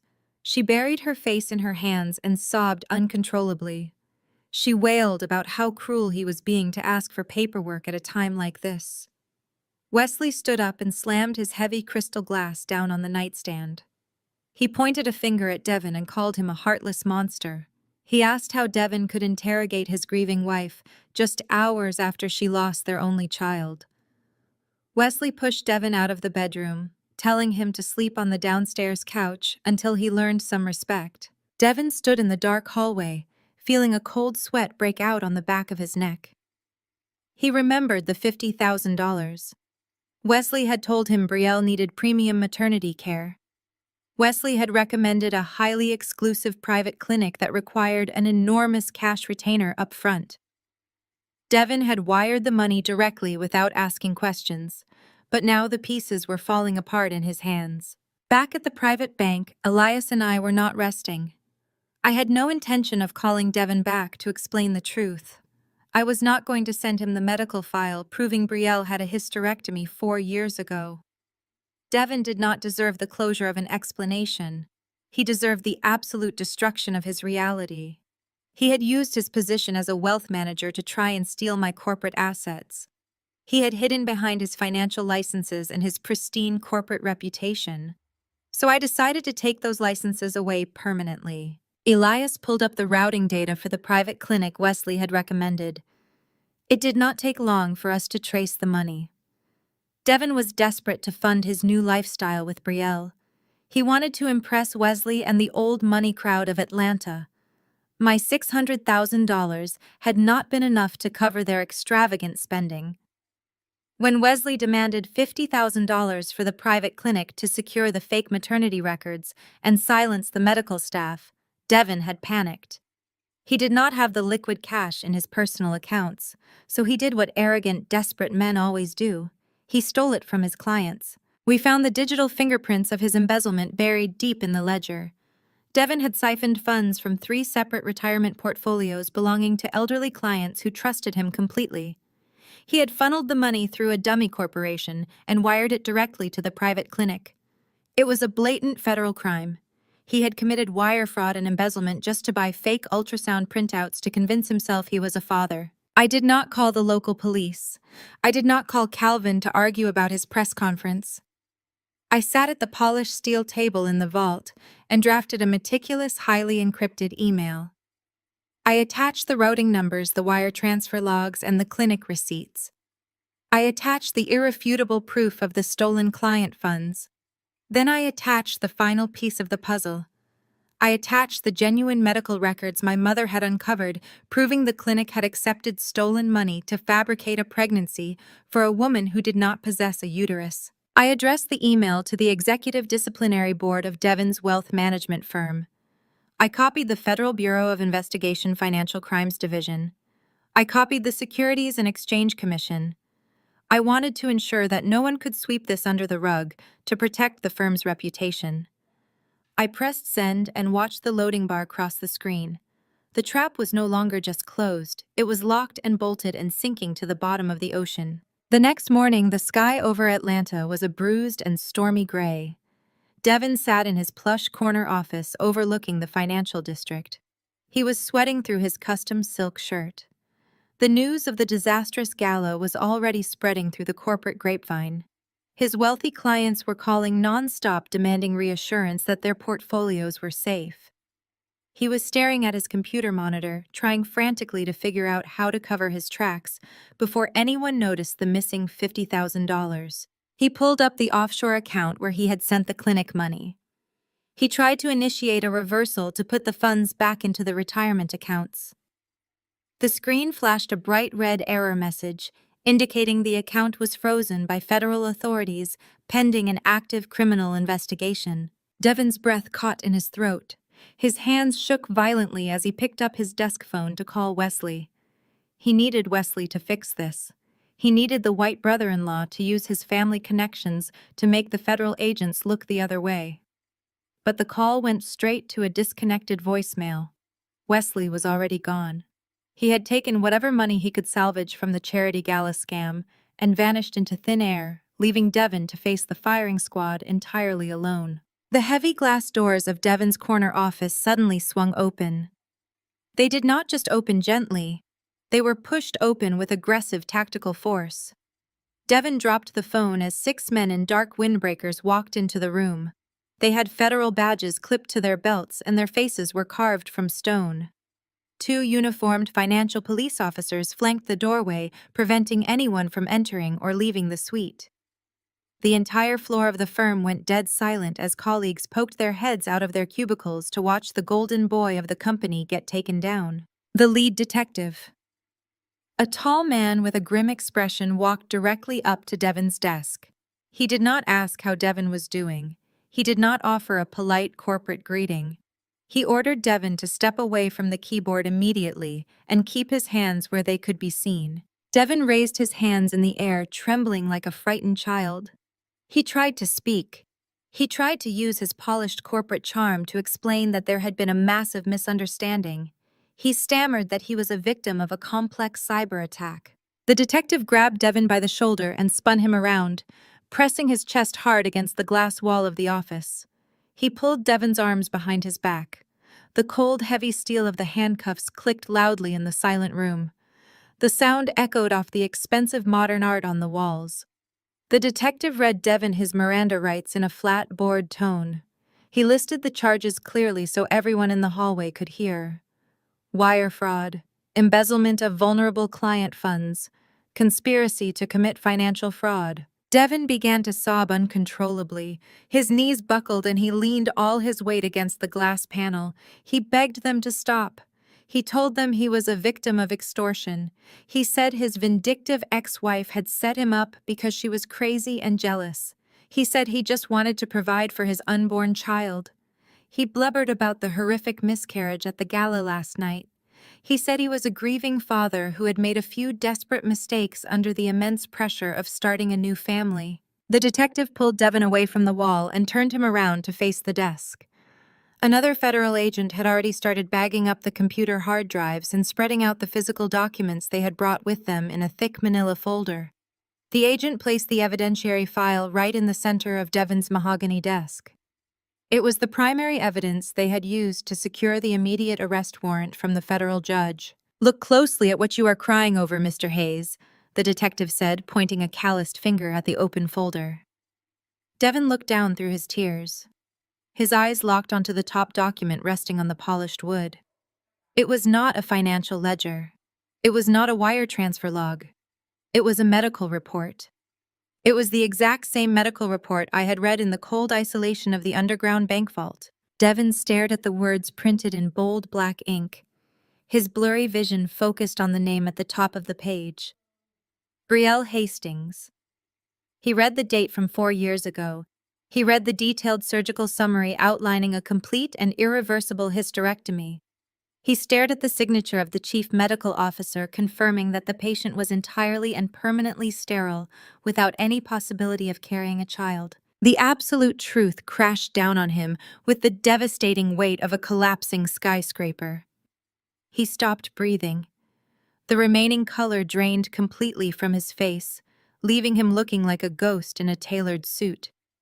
The extravagant maternity dresses, the emotional late-night conversations about nursery colors, the $50,000 premium medical bills, the horrific bloody miscarriage on the stage.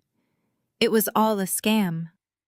Every single second of his new life was a fabricated illusion directed by Wesley to drain his bank accounts and steal my assets. He had thrown away a brilliant, loyal wife and a secure 7-year marriage for a woman who was physically incapable of giving him the one thing he claimed he wanted. He had actively participated in an attempt to ruin my life and send me to prison for the murder of a plastic prop. He had embezzled client money to pay for fake ultrasound pictures printed on glossy paper just to satisfy his own pathetic ego. Devon collapsed to his knees right there in the middle of his pristine corner office. His legs simply gave out. The federal agents had to grab him by the armpits and haul him back to his feet. He was not crying for the lost baby anymore. He was crying because he realized he was the biggest fool in the entire city of Atlanta. He let out a hollow, broken wail as the agents dragged him out of the office and marched him down the long corridor past all of his former colleagues who were watching his total destruction with silent judgment. The cold, stale air of the county jail parking lot hit Devon like a physical blow as he stepped out of the heavy glass doors.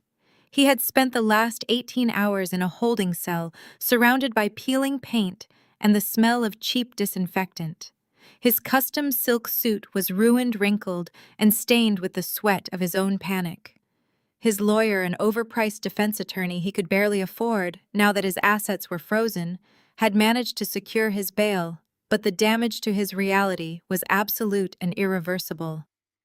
Devin stood on the concrete sidewalk, shivering uncontrollably. He did not care about the criminal charges hanging over his head right now. He did not care about the total destruction of his career or the fact that he was officially a disgraced wealth manager facing federal prison time. There was only one thought repeating on an endless, maddening loop inside his brain. The medical report. Brielle had no uterus. She had undergone a full hysterectomy 4 years ago.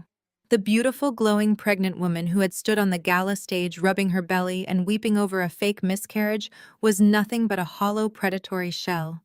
She had worn a silicone prosthetic. She had let him kiss her stomach. She had let him talk to the baby. She had let him throw away his brilliant, loyal, and wealthy wife for an absolute illusion. And he had financed the entire charade with money he had embezzled from innocent clients. Devin hailed a passing taxi, his hands shaking so violently he could barely open the door. He gave the driver the address to the Buckhead condo. It was Kiara's condo, the home she had purchased with her own hard-earned money while he leased depreciating sports cars to look wealthy. The judge had temporarily granted him occupancy based on a fake domestic violence claim orchestrated by Wesley. He knew Brielle and Wesley would be there. They had nowhere else to go. The charity scam had blown up in their faces, and Wesley was still running from the federal loan sharks who wanted his blood. The taxi dropped him off in front of the luxury high-rise. Devin did not speak to the concierge. He bypassed the front desk entirely, keeping his head down as he walked into the private elevator. The smooth ascent to the penthouse level felt agonizingly slow. The quiet hum of the elevator gears sounded like the ticking of a bomb. When the doors opened, Devin stepped into the private foyer. He slid his keycard into the slot and pushed the heavy mahogany door open. The condo was a sprawling masterpiece of white leather glass and polished chrome. Kiara had designed every inch of it to be a peaceful sanctuary away from the chaos of her corporate life. But right now, the sanctuary was a war zone. Brielle was frantically shoving designer clothes into a large leather suitcase in the center of the living room. She was no longer wearing the bulky silicone maternity belly. Her stomach was perfectly flat under her tight cashmere sweater. Wesley was standing near the kitchen island, furiously tapping on his cell phone and cursing under his breath. He had a glass of Kiara's expensive aged scotch in his hand. They were packing to flee. They were trying to escape before the financial police connected the offshore charity accounts directly back to Wesley's gambling debts. Devin slammed the front door shut behind him.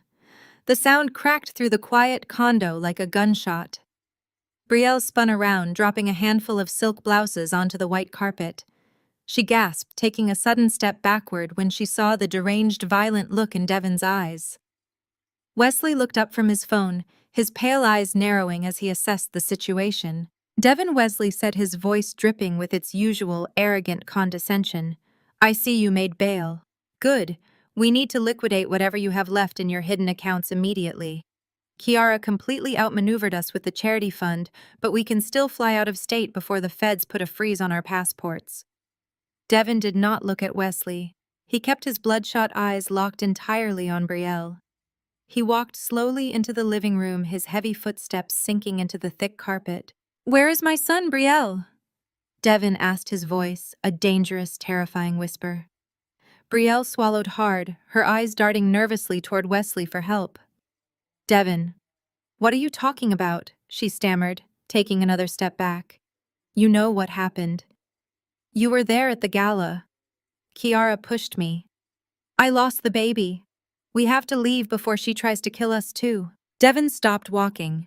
A dark, twisted smile spread across his face. It was the smile of a man whose sanity had completely fractured.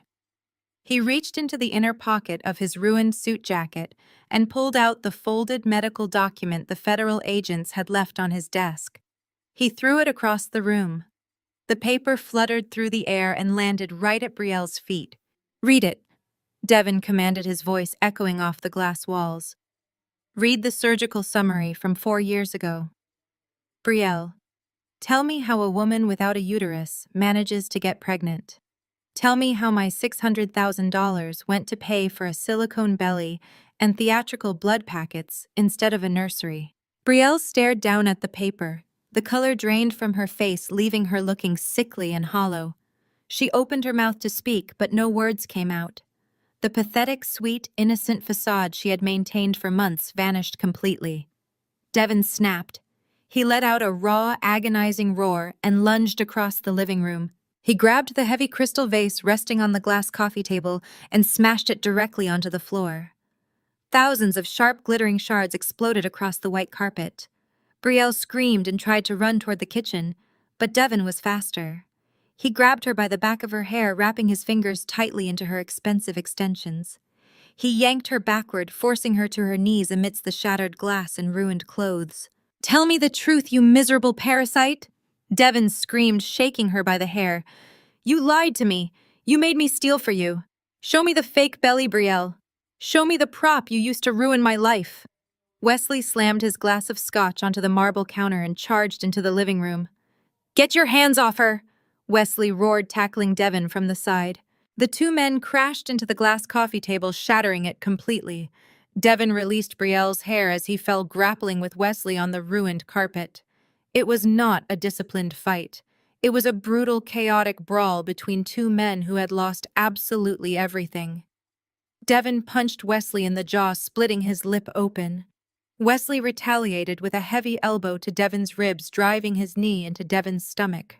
They rolled across the floor, knocking over expensive lamps and tearing down the custom silk curtains.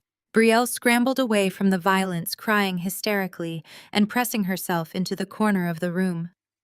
She watched as her carefully constructed extortion scheme dissolved into a bloody physical nightmare. Devin managed to push Wesley off him.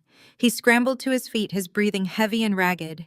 He pointed a shaking finger at Wesley. "You set this whole thing up," Devin shouted, spitting blood onto the floor. "You used your own wife to seduce me. You let me sleep with her just so you could get your hands on Kiara's money. What kind of pathetic, weak man pimps out his own wife to pay off his gambling debts?" Wesley wiped the blood from his chin and laughed. It was a dark, vicious laugh that echoed over the sound of the rain beating against the floor-to-ceiling windows. He slowly got to his feet, adjusting his torn linen jacket. "You think she loves you, Devin?" Wesley spat, his voice laced with pure, venomous mockery. "You actually thought this beautiful woman wanted to leave a life of luxury to be with a glorified accountant who lived in his wife's shadow. Look at you. You are nothing but a middleman. You are a pathetic, insecure mark." Wesley walked over to Brielle and pulled her up from the floor, wrapping his arm possessively around her waist. She leaned into him, seeking his protection. "I am her husband," Wesley screamed, the truth finally echoing through the destroyed condo. "We never separated. We never filed a single piece of divorce paperwork. We have been together this entire time. We just needed your money to pay off my debts, you absolute idiot. My family cut me off, and we were going to lose the boutique. We saw how desperate you were to feel like a real man. We saw how much you resented Kiara for being more successful than you. Brielle wore that fake silicone belly, and you cried like a fool. You handed us $600,000 without asking a single question because you were too busy feeling like a king. You ruined your own life, Devin. We just gave you the shovel to dig the grave." Devin stood frozen amidst the wreckage of Kiara's beautiful living room. His chest heaved as he stared at the two con artists who had systematically dismantled his existence. The humiliation was absolute. He had thrown away a woman who had built an empire for a woman who had played him for a clown. He had committed federal crimes for a baby that never existed. He had nothing left. He had no money, no career, no wife, and no future. Devin let out a guttural scream of pure despair and charged at Wesley again. He tackled the white brother-in-law against the far wall, his hands wrapping around Wesley's throat. Brielle shrieked and began hitting Devin on the back, trying to pull him off her husband. Over the sound of their violent struggle, the piercing wail of police sirens began to echo up from the city streets below. Devin froze, his hands still clamped around Wesley's neck. He looked toward the windows. The flashing red and blue lights were reflecting off the rain-slicked glass, illuminating the dark condo in rhythmic pulses. Devin thought the police were coming for him. He thought someone had heard the fight and called in a domestic disturbance. He let go of Wesley and stumbled backward, raising his hands in surrender. But Wesley was not looking at Devin. Wesley was staring at the heavy mahogany front door, his pale eyes wide with a sudden crushing terror. The door did not just open, it was breached with explosive tactical force. A team of heavily armed police officers poured into the foyer, their flashlights cutting through the darkness of the ruined living room. They did not look at Devin. They bypassed him entirely. They marched directly toward Wesley, grabbing him by the arms and slamming him face first against the marble kitchen island. "Wesley Hastings, you are under arrest for extortion, wire fraud, and grand larceny," the lead officer announced, his voice booming with absolute authority. Wesley struggled against the heavy grip of the officers. "This is a mistake," he shouted, his voice cracking with panic. "My father is Richard Hastings. You cannot do this to me. I demand to call my father." The lead officer pulled Wesley's arms behind his back and secured the steel handcuffs tightly around his wrists. "Your father is the one who signed the warrant, son," the officer replied coldly. "He handed over your offshore banking records an hour ago. He said he refuses to let a degenerate gambler drag the family name through the mud. You are entirely on your own." Brielle screamed and tried to grab Wesley's arm, but a female officer pulled her back, ordering her to sit down on the ruined couch. Devin stood in the corner of the room, his mouth hanging open in shock, as he watched the arrogant, untouchable old money heir get dragged out of the condo like a common street thief. Down on the street level, the rain was falling in heavy sheets, washing the pavement clean. I sat comfortably in the back of my private town car, parked directly across from the luxury high-rise. The plush leather seat was warm, and the interior of the car was perfectly silent.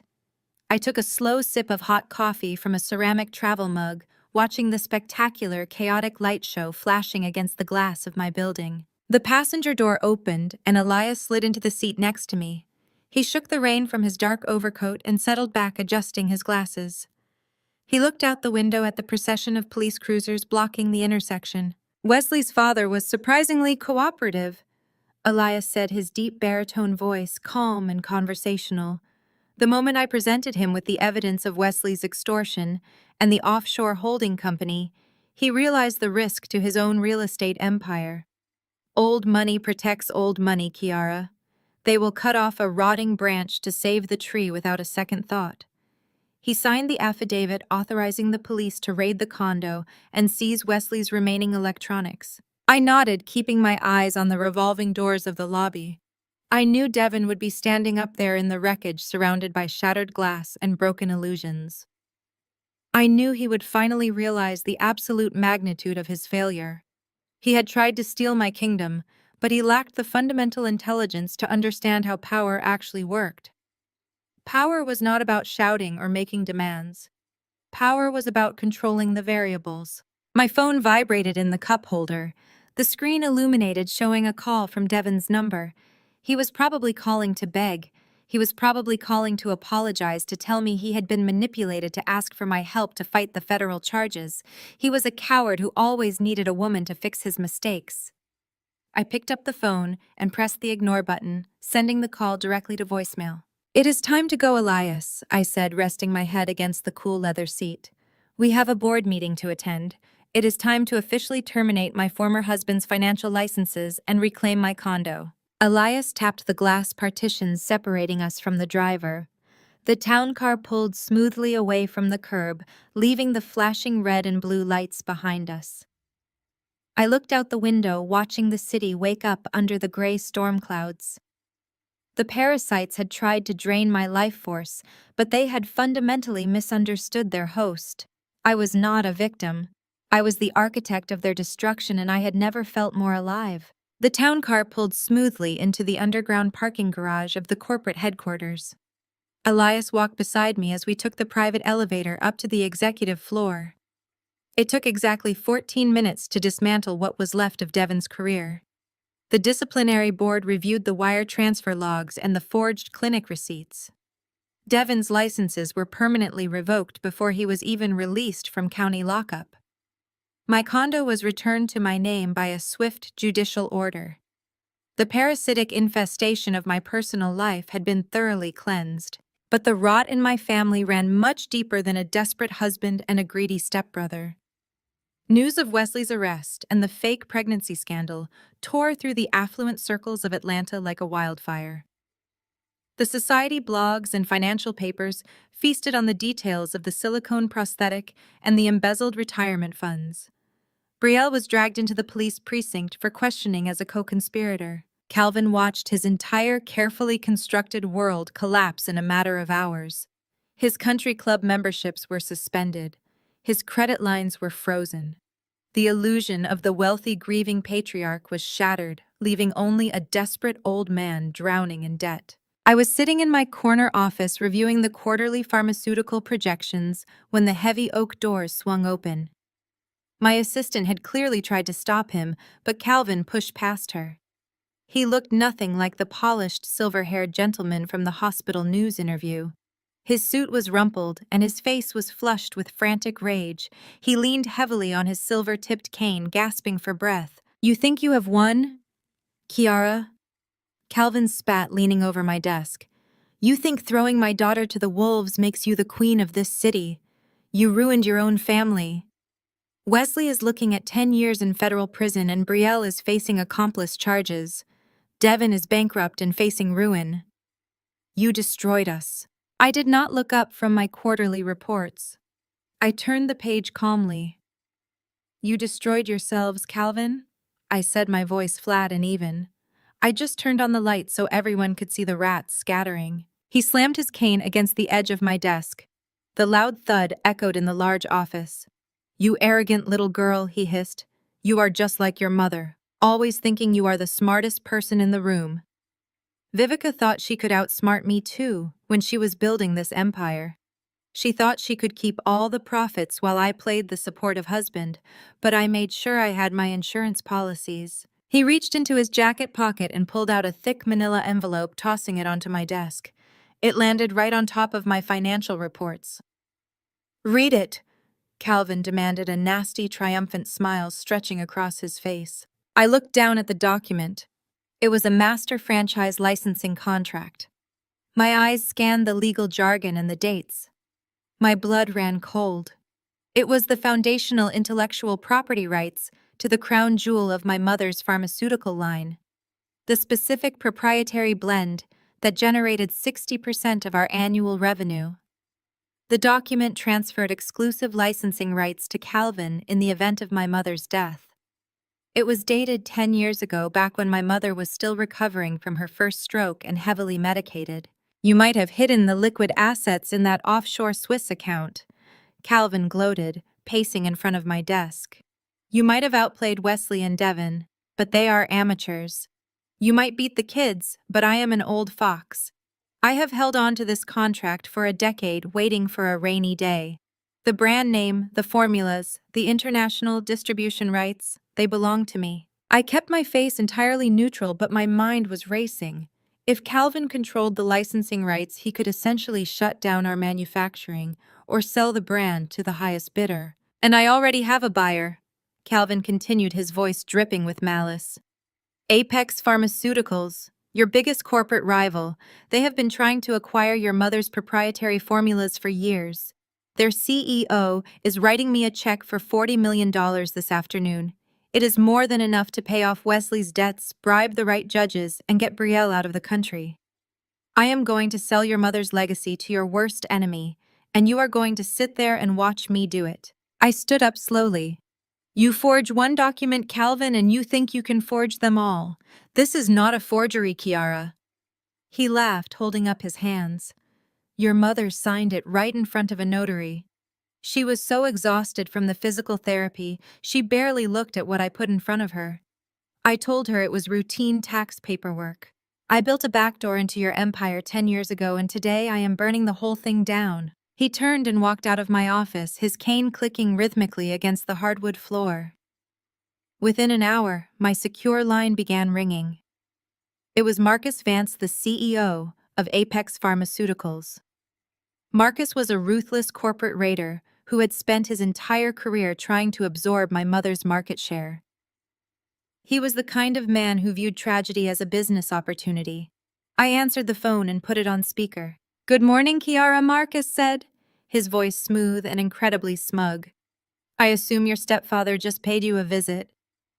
Cut to the chase, Marcus, I replied, staring at the licensing contract still sitting on my desk. He chuckled a low grating sound.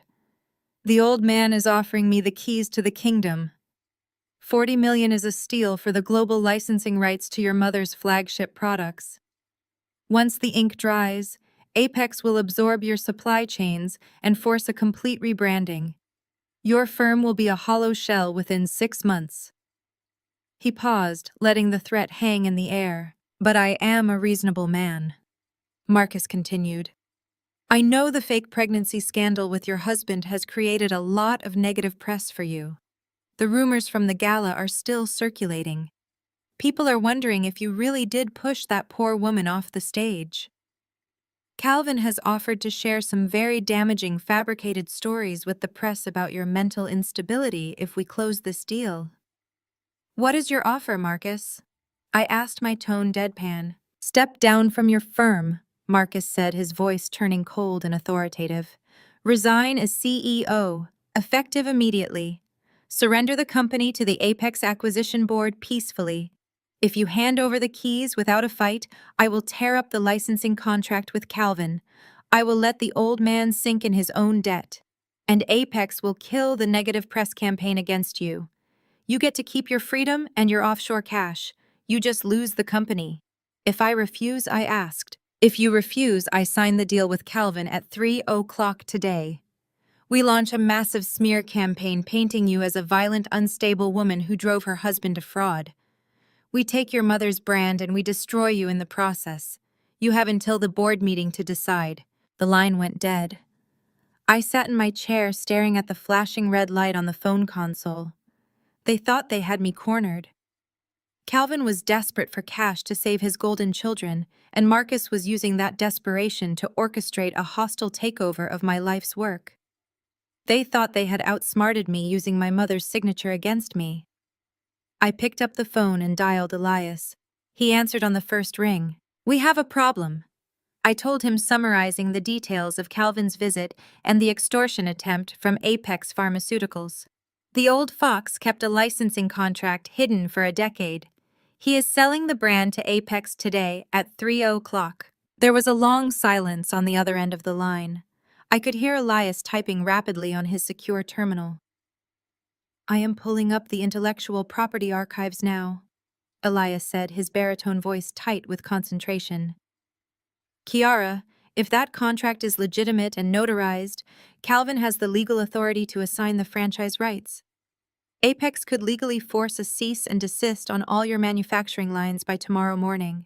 This is a kill shot. Calvin tricked her, I said, closing my eyes and remembering my mother's frail hand shaking as she held a pen during her recovery. He slipped it into a stack of tax documents when she was heavily medicated. He played the loving, supportive husband while stealing her life's work. Marcus Vance has convened an emergency board meeting at the Apex headquarters, Elias reported, reading from his screen. Calvin is already on the visitor log. They are preparing to sign the transfer of rights in front of their corporate legal team. Kiara, we need to file an emergency injunction to stall the sale. We can argue diminished capacity regarding your mother's state of mind when she signed it. I stood up and walked over to the floor-to-ceiling window looking out over the sprawling Atlanta skyline. Filing an injunction would tie the brand up in court for years. It would freeze our manufacturing. It would destroy investor confidence. Marcus Vance knew that. Calvin knew that. They were counting on me to panic and surrender the company to save myself from the smear campaign. They operated under the assumption that I was fighting a defensive war. They thought I was desperately trying to hold on to the pieces of an empire they were tearing apart. Do not file the injunction. Elias, I said, my voice dropping to a low, steady whisper. Kiara, if they sign that paper, you lose the flagship brand, Elias warned. Just meet me in the lobby of the Apex building at 2:45, I replied. And bring the archives from my mother's offshore trust. The deep archives, the ones she finalized before she moved the liquid assets to the Swiss account. I ended the call and walked back to my desk. I picked up the copy of the licensing contract Calvin had thrown at me. I studied the signatures. I studied the corporate seals. Calvin thought he was an old fox. He thought his 10-year-old trick was the ultimate trump card. He believed that because he had manipulated a sick woman, he held all the power. But my mother had not been a victim in her final days. She had been a visionary. She had anticipated supply chain disasters and corporate espionage long before they ever materialized. She had warned me in her letter that Calvin would try a coup, but she had not just been talking about the fake power of attorney. I gathered my coat and my leather briefcase. The drive to the Apex Pharmaceuticals headquarters took exactly 20 minutes. The building was a towering monolith of dark glass and steel, designed to look intimidating and impenetrable. I walked through the revolving doors into the cavernous lobby. Elias was already waiting by the security desk holding a thick black leather portfolio. He looked at me, his expression grim but trusting. "Are you sure about this?" he asked. I did not answer. I simply took the portfolio from his hands and walked past the security guards. I did not have an appointment. I did not have a visitor badge. I stepped into the executive elevator and pressed the button for the top floor. The Apex boardroom was a massive space dominated by a long, polished mahogany table.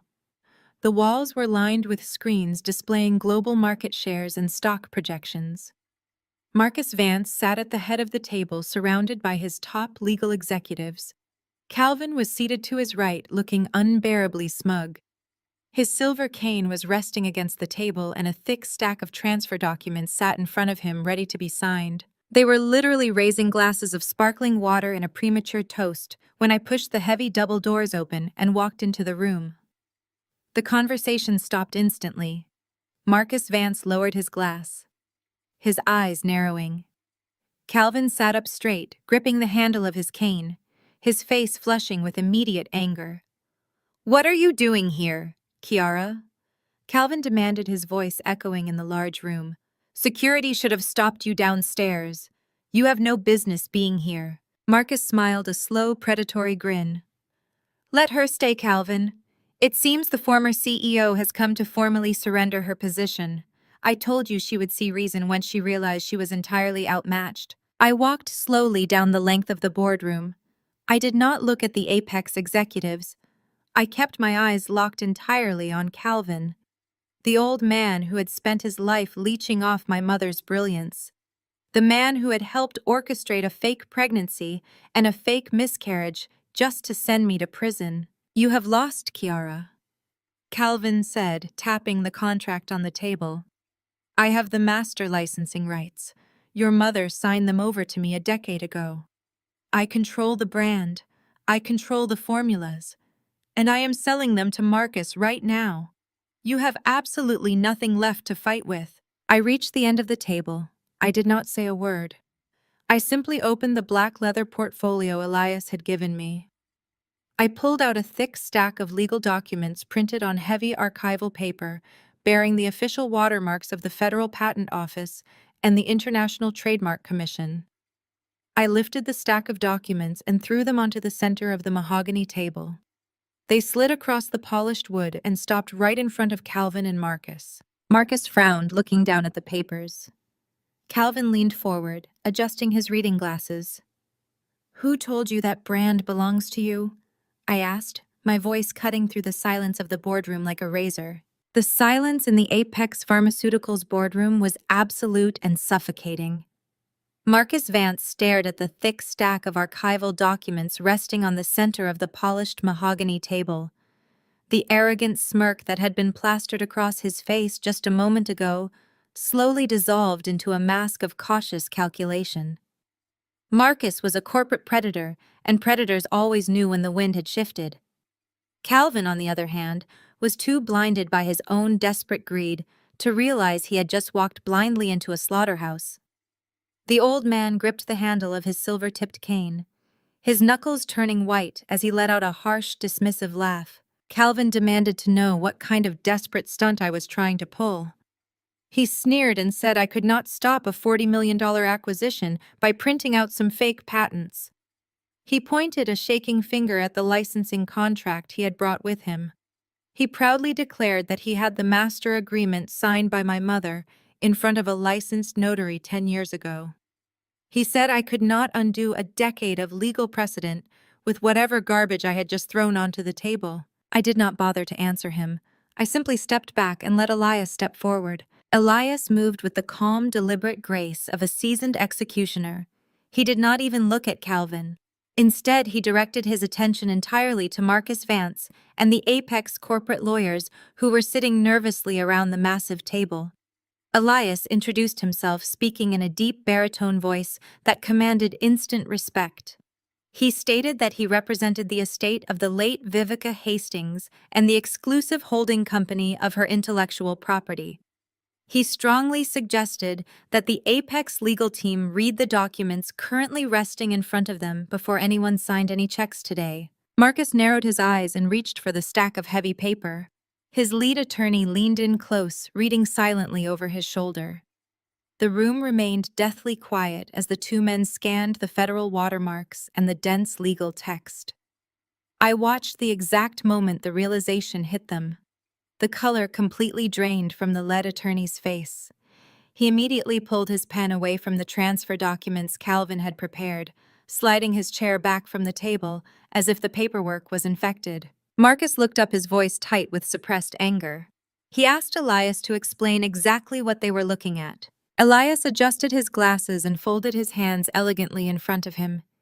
He explained that they were looking at the foundational incorporation documents of a blind trust established by Vivica Hastings over 11 years ago.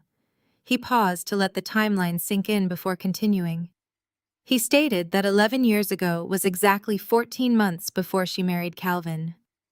Knowing the massive value of her proprietary formulas and the ruthlessness of the industry, Vivica had quietly transferred the complete global trademark, the manufacturing patents, and all intellectual property rights into this independent holding company. Calvin's face turned a mottled shade of dark red. He pounded his cane against the floor and shouted that it was impossible. He insisted he had the contract. He yelled that my mother had signed the rights over to him and gave him the corporate entity. Elias finally turned his gaze to the old man. His expression was devoid of any sympathy. He told Calvin that my mother had given him a ghost. Elias calmly explained that Vivica did sign a licensing contract 10 years ago. She gave Calvin the master rights to the corporate entity that bore her name. But what she conveniently left out of that transaction was the fact that the corporate entity had already been completely gutted. She had moved the actual patents to the blind trust long before Calvin ever put a wedding ring on her finger. The contract Calvin had been holding onto for a decade was a license for an empty shell. It had zero legal claim to the formulas or the brand. It was a completely worthless piece of paper. Marcus Vance dropped the documents back onto the table as if they burned his fingers. He turned slowly to look at Calvin. The anger radiating from the Apex CEO was sudden and terrifying. Marcus stated in a dangerously low voice that Calvin had brought him a fraudulent contract. He accused Calvin of trying to sell a $40 million brand that he did not even own. Marcus realized he had nearly exposed his entire corporation to a massive intellectual property lawsuit that would have cost Apex hundreds of millions in legal damages. Calvin began to stammer uncontrollably. Sweat beaded on his forehead as he desperately flipped through his own useless paperwork. He insisted there had to be a mistake. He whined about how he took care of her. He claimed he played the loving, supportive husband for 10 years while she built the company. He yelled that he earned the brand and that she owed him that buyout money. He said he waited patiently while she slowly deteriorated, and he made sure he secured his future. He refused to believe that an ailing woman could have outsmarted his grand design. I leaned my hands on the cool mahogany table, looking directly into the eyes of the man who had neglected my mother in her final days. I told Calvin that he had orchestrated his own funeral. I kept my voice perfectly smooth, explaining that he spent a decade plotting to steal an empire from a woman who was 10 steps ahead of him before the game even started. She knew exactly what kind of parasite he was the moment she met him. She just kept him close so she could monitor and control the damage he would inevitably try to cause. He thought he was the patient predator waiting for her to die, but he was always just the prey locked inside her cage. Marcus stood up abruptly, buttoning his suit jacket. He announced that the meeting was over. He glared down at Calvin and promised that if the old man ever contacted the Apex offices again, he would have his corporate legal team bury Calvin so deep in litigation he would not even be able to afford the silver on his cane. Marcus turned to me and gave a stiff, reluctant nod of respect. He quietly admitted that my mother had raised a shark. The Apex executives scrambled to pack their briefcases, rushing out of the boardroom behind their CEO, leaving the fraudulent transfer documents sitting unsigned on the table. The heavy double doors closed behind them, leaving only Calvin, Elias, and me in the expansive room. Calvin was breathing heavily, clutching his chest as he stared at his worthless contract. The arrogant patriarch was completely shattered. His final desperate play to save his family had evaporated into thin air. But Elias was not finished. Elias opened his black leather portfolio again and pulled out a single sheet of paper. He slid it smoothly across the long table toward Calvin. Elias stated in a conversational but lethal tone that Calvin should not worry too much about the failed sale because he had much more pressing matters to attend to. He mentioned that Calvin needed to focus on his immediate housing situation. Calvin stared at the new paper, his eyes wide and unfocused. He weakly asked what else we could possibly want from him. Elias explained that the document was a formal notice of immediate eviction and asset seizure. He detailed how during the process of verifying the intellectual property rights, our firm had also conducted a thorough forensic audit of Vivica's hospice accounts. They had traced the exact routing numbers of the funds Calvin had embezzled over the last 18 months. Elias shook his head, noting that Calvin had been incredibly sloppy. The audit proved that Calvin used the stolen money directly from those corporate hospice accounts to pay the mortgage on the sprawling mansion he currently shared with his daughter Brielle. I watched as the absolute final drop of hope drained out of the old man's eyes.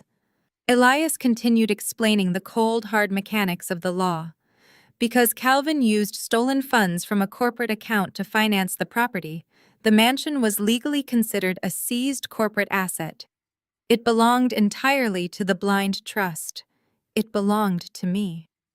Elias informed Calvin that the financial police were currently standing in his driveway. They had already changed the locks on the front doors. Whatever personal items Calvin and Brielle had left inside were now considered evidence in the ongoing federal embezzlement investigation. Elias delivered the final blow, telling Calvin he had no house. His bank accounts were frozen. He was completely and utterly bankrupt. Calvin collapsed forward into his chair. His cane fell to the floor with a loud metallic clatter. He buried his face in his trembling hands and let out a pathetic whimpering sound. The great manipulator who had orchestrated the fake pregnancy, the fake miscarriage, the corporate lockout, and the public smear campaign was reduced to a weeping homeless old man. He had nothing left to leverage and no one left to manipulate. I stood over him feeling absolutely nothing. There was no pity and no remorse in my heart. He had tried to destroy me, and now he was reaping the exact harvest he had sown. I was just about to tell Elias that we were leaving, when a sudden, violent commotion erupted out in the lobby. We could hear loud, desperate shouting through the heavy boardroom doors. The sound of scuffling feet and the sharp commands of the Apex security guards echoed through the quiet hall. Suddenly, the double doors burst open, crashing violently against the walls. Devin stumbled into the boardroom. He looked like a man who had crawled out of a nightmare. His expensive custom suit was torn at the shoulder and stained with dried blood and sweat from his brawl with Wesley. His face was deeply bruised, and his eyes were wild and darting frantically around the room. He had clearly fought his way past the front security desk in a state of absolute mania. 2 large security guards rushed in right behind him, reaching for his arms, but Devin violently shoved them away. He screamed my name, his voice cracking with raw, desperate terror. He did not even notice Calvin sitting in the corner, weeping over the eviction notice. Devin locked eyes with me and stumbled forward. His legs seemed to give out halfway across the room, and he collapsed, falling hard onto his knees, right in the middle of the polished mahogany floor. The security guards froze, unsure of how to handle the deranged, bleeding man kneeling in the corporate boardroom. Devin did not care who was watching. He crawled forward on his knees, his hands clasped together in a pathetic gesture of begging. Hot tears were streaming down his bruised face, mixing with the dirt and sweat on his cheeks.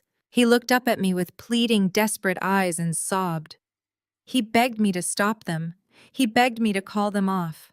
He cried that the federal agents had raided his corner office and taken absolutely everything. They took his hard drives and his client ledgers. They found the clear evidence of the $50,000 he wired to the private fertility clinic. He wailed that he had lost all his financial licenses and that they were threatening him with 20 years in federal prison for wire fraud and embezzlement. He pleaded with me to tell the IRS and the SEC that it was all a misunderstanding. He begged me to fix the mess he had created. I stood perfectly still, looking down at the man I had once called my husband. Devin reached out and grabbed the hem of my coat, sobbing uncontrollably into the fabric. He wailed that he had been bewitched. His voice echoed off the walls as he claimed Wesley and Brielle had manipulated him. He said they lied to him and set up the whole elaborate trap. He confessed right there on the floor that Brielle never had a baby and that she could not even get pregnant. He cried about the fake stomach and the fake blood they used to trick him into turning against me. He claimed he was sick in the head and that they had poisoned his mind. He swore he never wanted to hurt me. He told me I was his wife and the only person who ever truly cared about him. He begged me to call my lawyers and make the federal charges go away, promising he would do whatever I wanted and be a good husband if I just saved him from being locked in a cage. Devin buried his face against my shoes, weeping like a broken child. The Apex security guard stood in stunned silence by the door, watching the total, absolute destruction of the man who had once tried to steal my empire. The heavy silence of the boardroom settled over the remaining men like a suffocating shroud. I did not stay to watch Calvin weep over the ashes of his deceit. I simply turned on my heel and walked out the glass double doors with Elias right beside me, leaving the old fox to drown in the vacuum of his own monumental failure. The dominoes fell with a rapid, brutal precision over the next few months. Devin's tearful begging in the federal interrogation room did not save him. His desperate confessions only solidified his guilt and handed the prosecutors an airtight case. He was sentenced to 7 years for wire fraud and money laundering, his professional reputation entirely obliterated. The man who used to obsess over custom-tailored silk suits and imported Italian leather shoes traded his luxury wardrobe for a standard-issue orange jumpsuit. His life was reduced to a concrete cell and a metal cot. Wesley did not fare much better. Despite his frantic attempts to strike a plea deal, his own father made sure the federal judge threw the absolute maximum penalty at him. The Hastings patriarch formally and publicly disowned Wesley, stripping his name from the family trust completely and erasing his access to any generational wealth. Wesley was transferred to a maximum security facility, a disgraced, arrogant old money heir forced to survive among the very criminals he used to mock from his penthouse balconies. But perhaps the most poetic justice was reserved for Brielle and Calvin. The federal seizure of the Buckhead mansion was swift, public, and completely merciless. I sat in the back of my tinted town car one crisp Tuesday morning, parked discreetly down the street, just to watch the eviction unfold. Brielle was dragged out onto the manicured front lawn by federal marshals. She was screaming hysterically, crying real tears this time, as she clutched a single designer handbag, while the movers hauled out boxes of seized assets to be auctioned off to the highest bidder. She had no fake silicone maternity belly to hide behind now. There was only the harsh, terrifying reality of her crushing, insurmountable debt. Calvin stood on the sidewalk beside her, looking frail, broken, and older than he had ever appeared. The moment the marshals locked the heavy iron gates with a thick steel chain, Calvin turned on his own daughter like a starving animal. I rolled my window down just enough to hear the vicious venom in his voice as he cursed her for ruining him.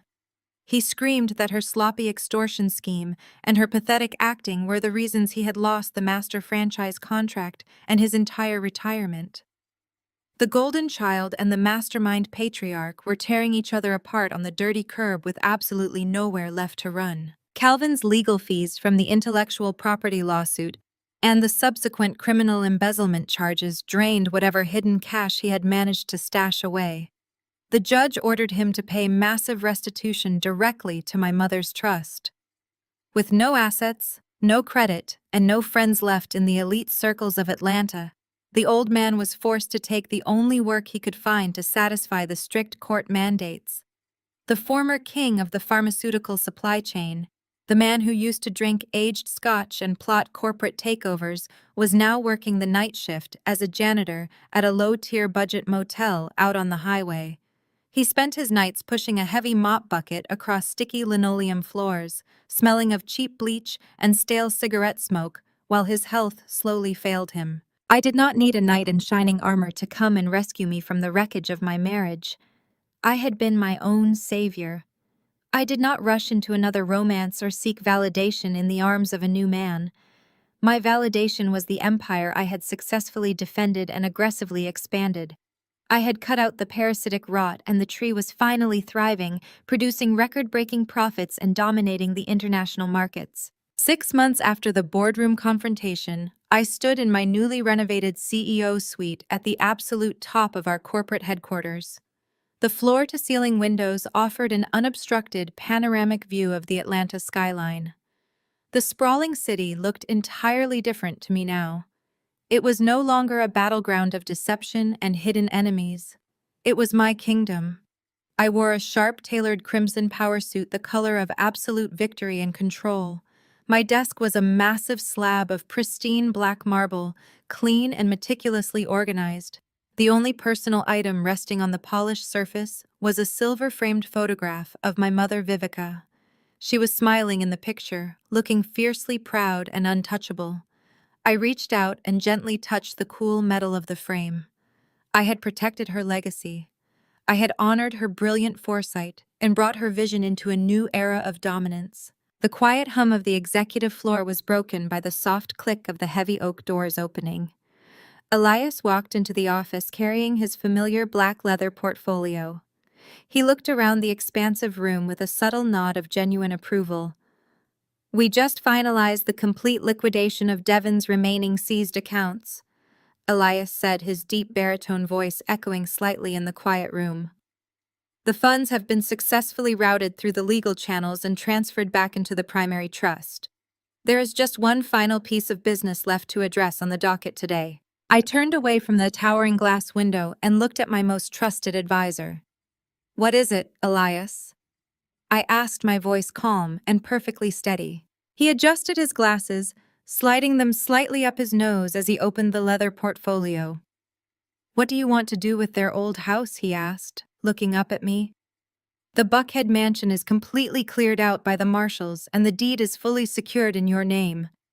The real estate market is highly favorable right now if you want to list the property for a quick and highly profitable sale." I walked slowly over to my desk, resting my fingertips on the smooth black marble, right next to my mother's photograph. I thought about the sprawling house where Brielle and Wesley had laughed and plotted against me. The house where Calvin had lived luxuriously on stolen money. The house built entirely on the foundation of my mother's illness and my own exploitation. It was a monument to their greed and their monumental arrogance. A cold, genuine smile spread across my face as I looked back at Elias. "Bulldoze it," I said, my voice ringing with absolute finality. "Tear it all the way down to the dirt. We are building a state-of-the-art medical research center right on that land, and it will be named after my mother. The past is buried, Elias. Now we build an empire." The greatest lesson to take away from this story is that your worth is never defined by the people who try to break you. Loyalty should never require you to sacrifice your own future or endure constant disrespect. When those closest to you reveal their true manipulative intentions, it is not a reflection of your failure, but a profound revelation of their own character. True power comes from recognizing your own resilience, cutting out the toxic roots, and building your empire on your own terms. Sometimes the most devastating betrayals are exactly the push you need to finally claim the life you deserve. If you have ever had to walk away from toxic people to protect your own peace, hit the like button and subscribe to share your journey with us.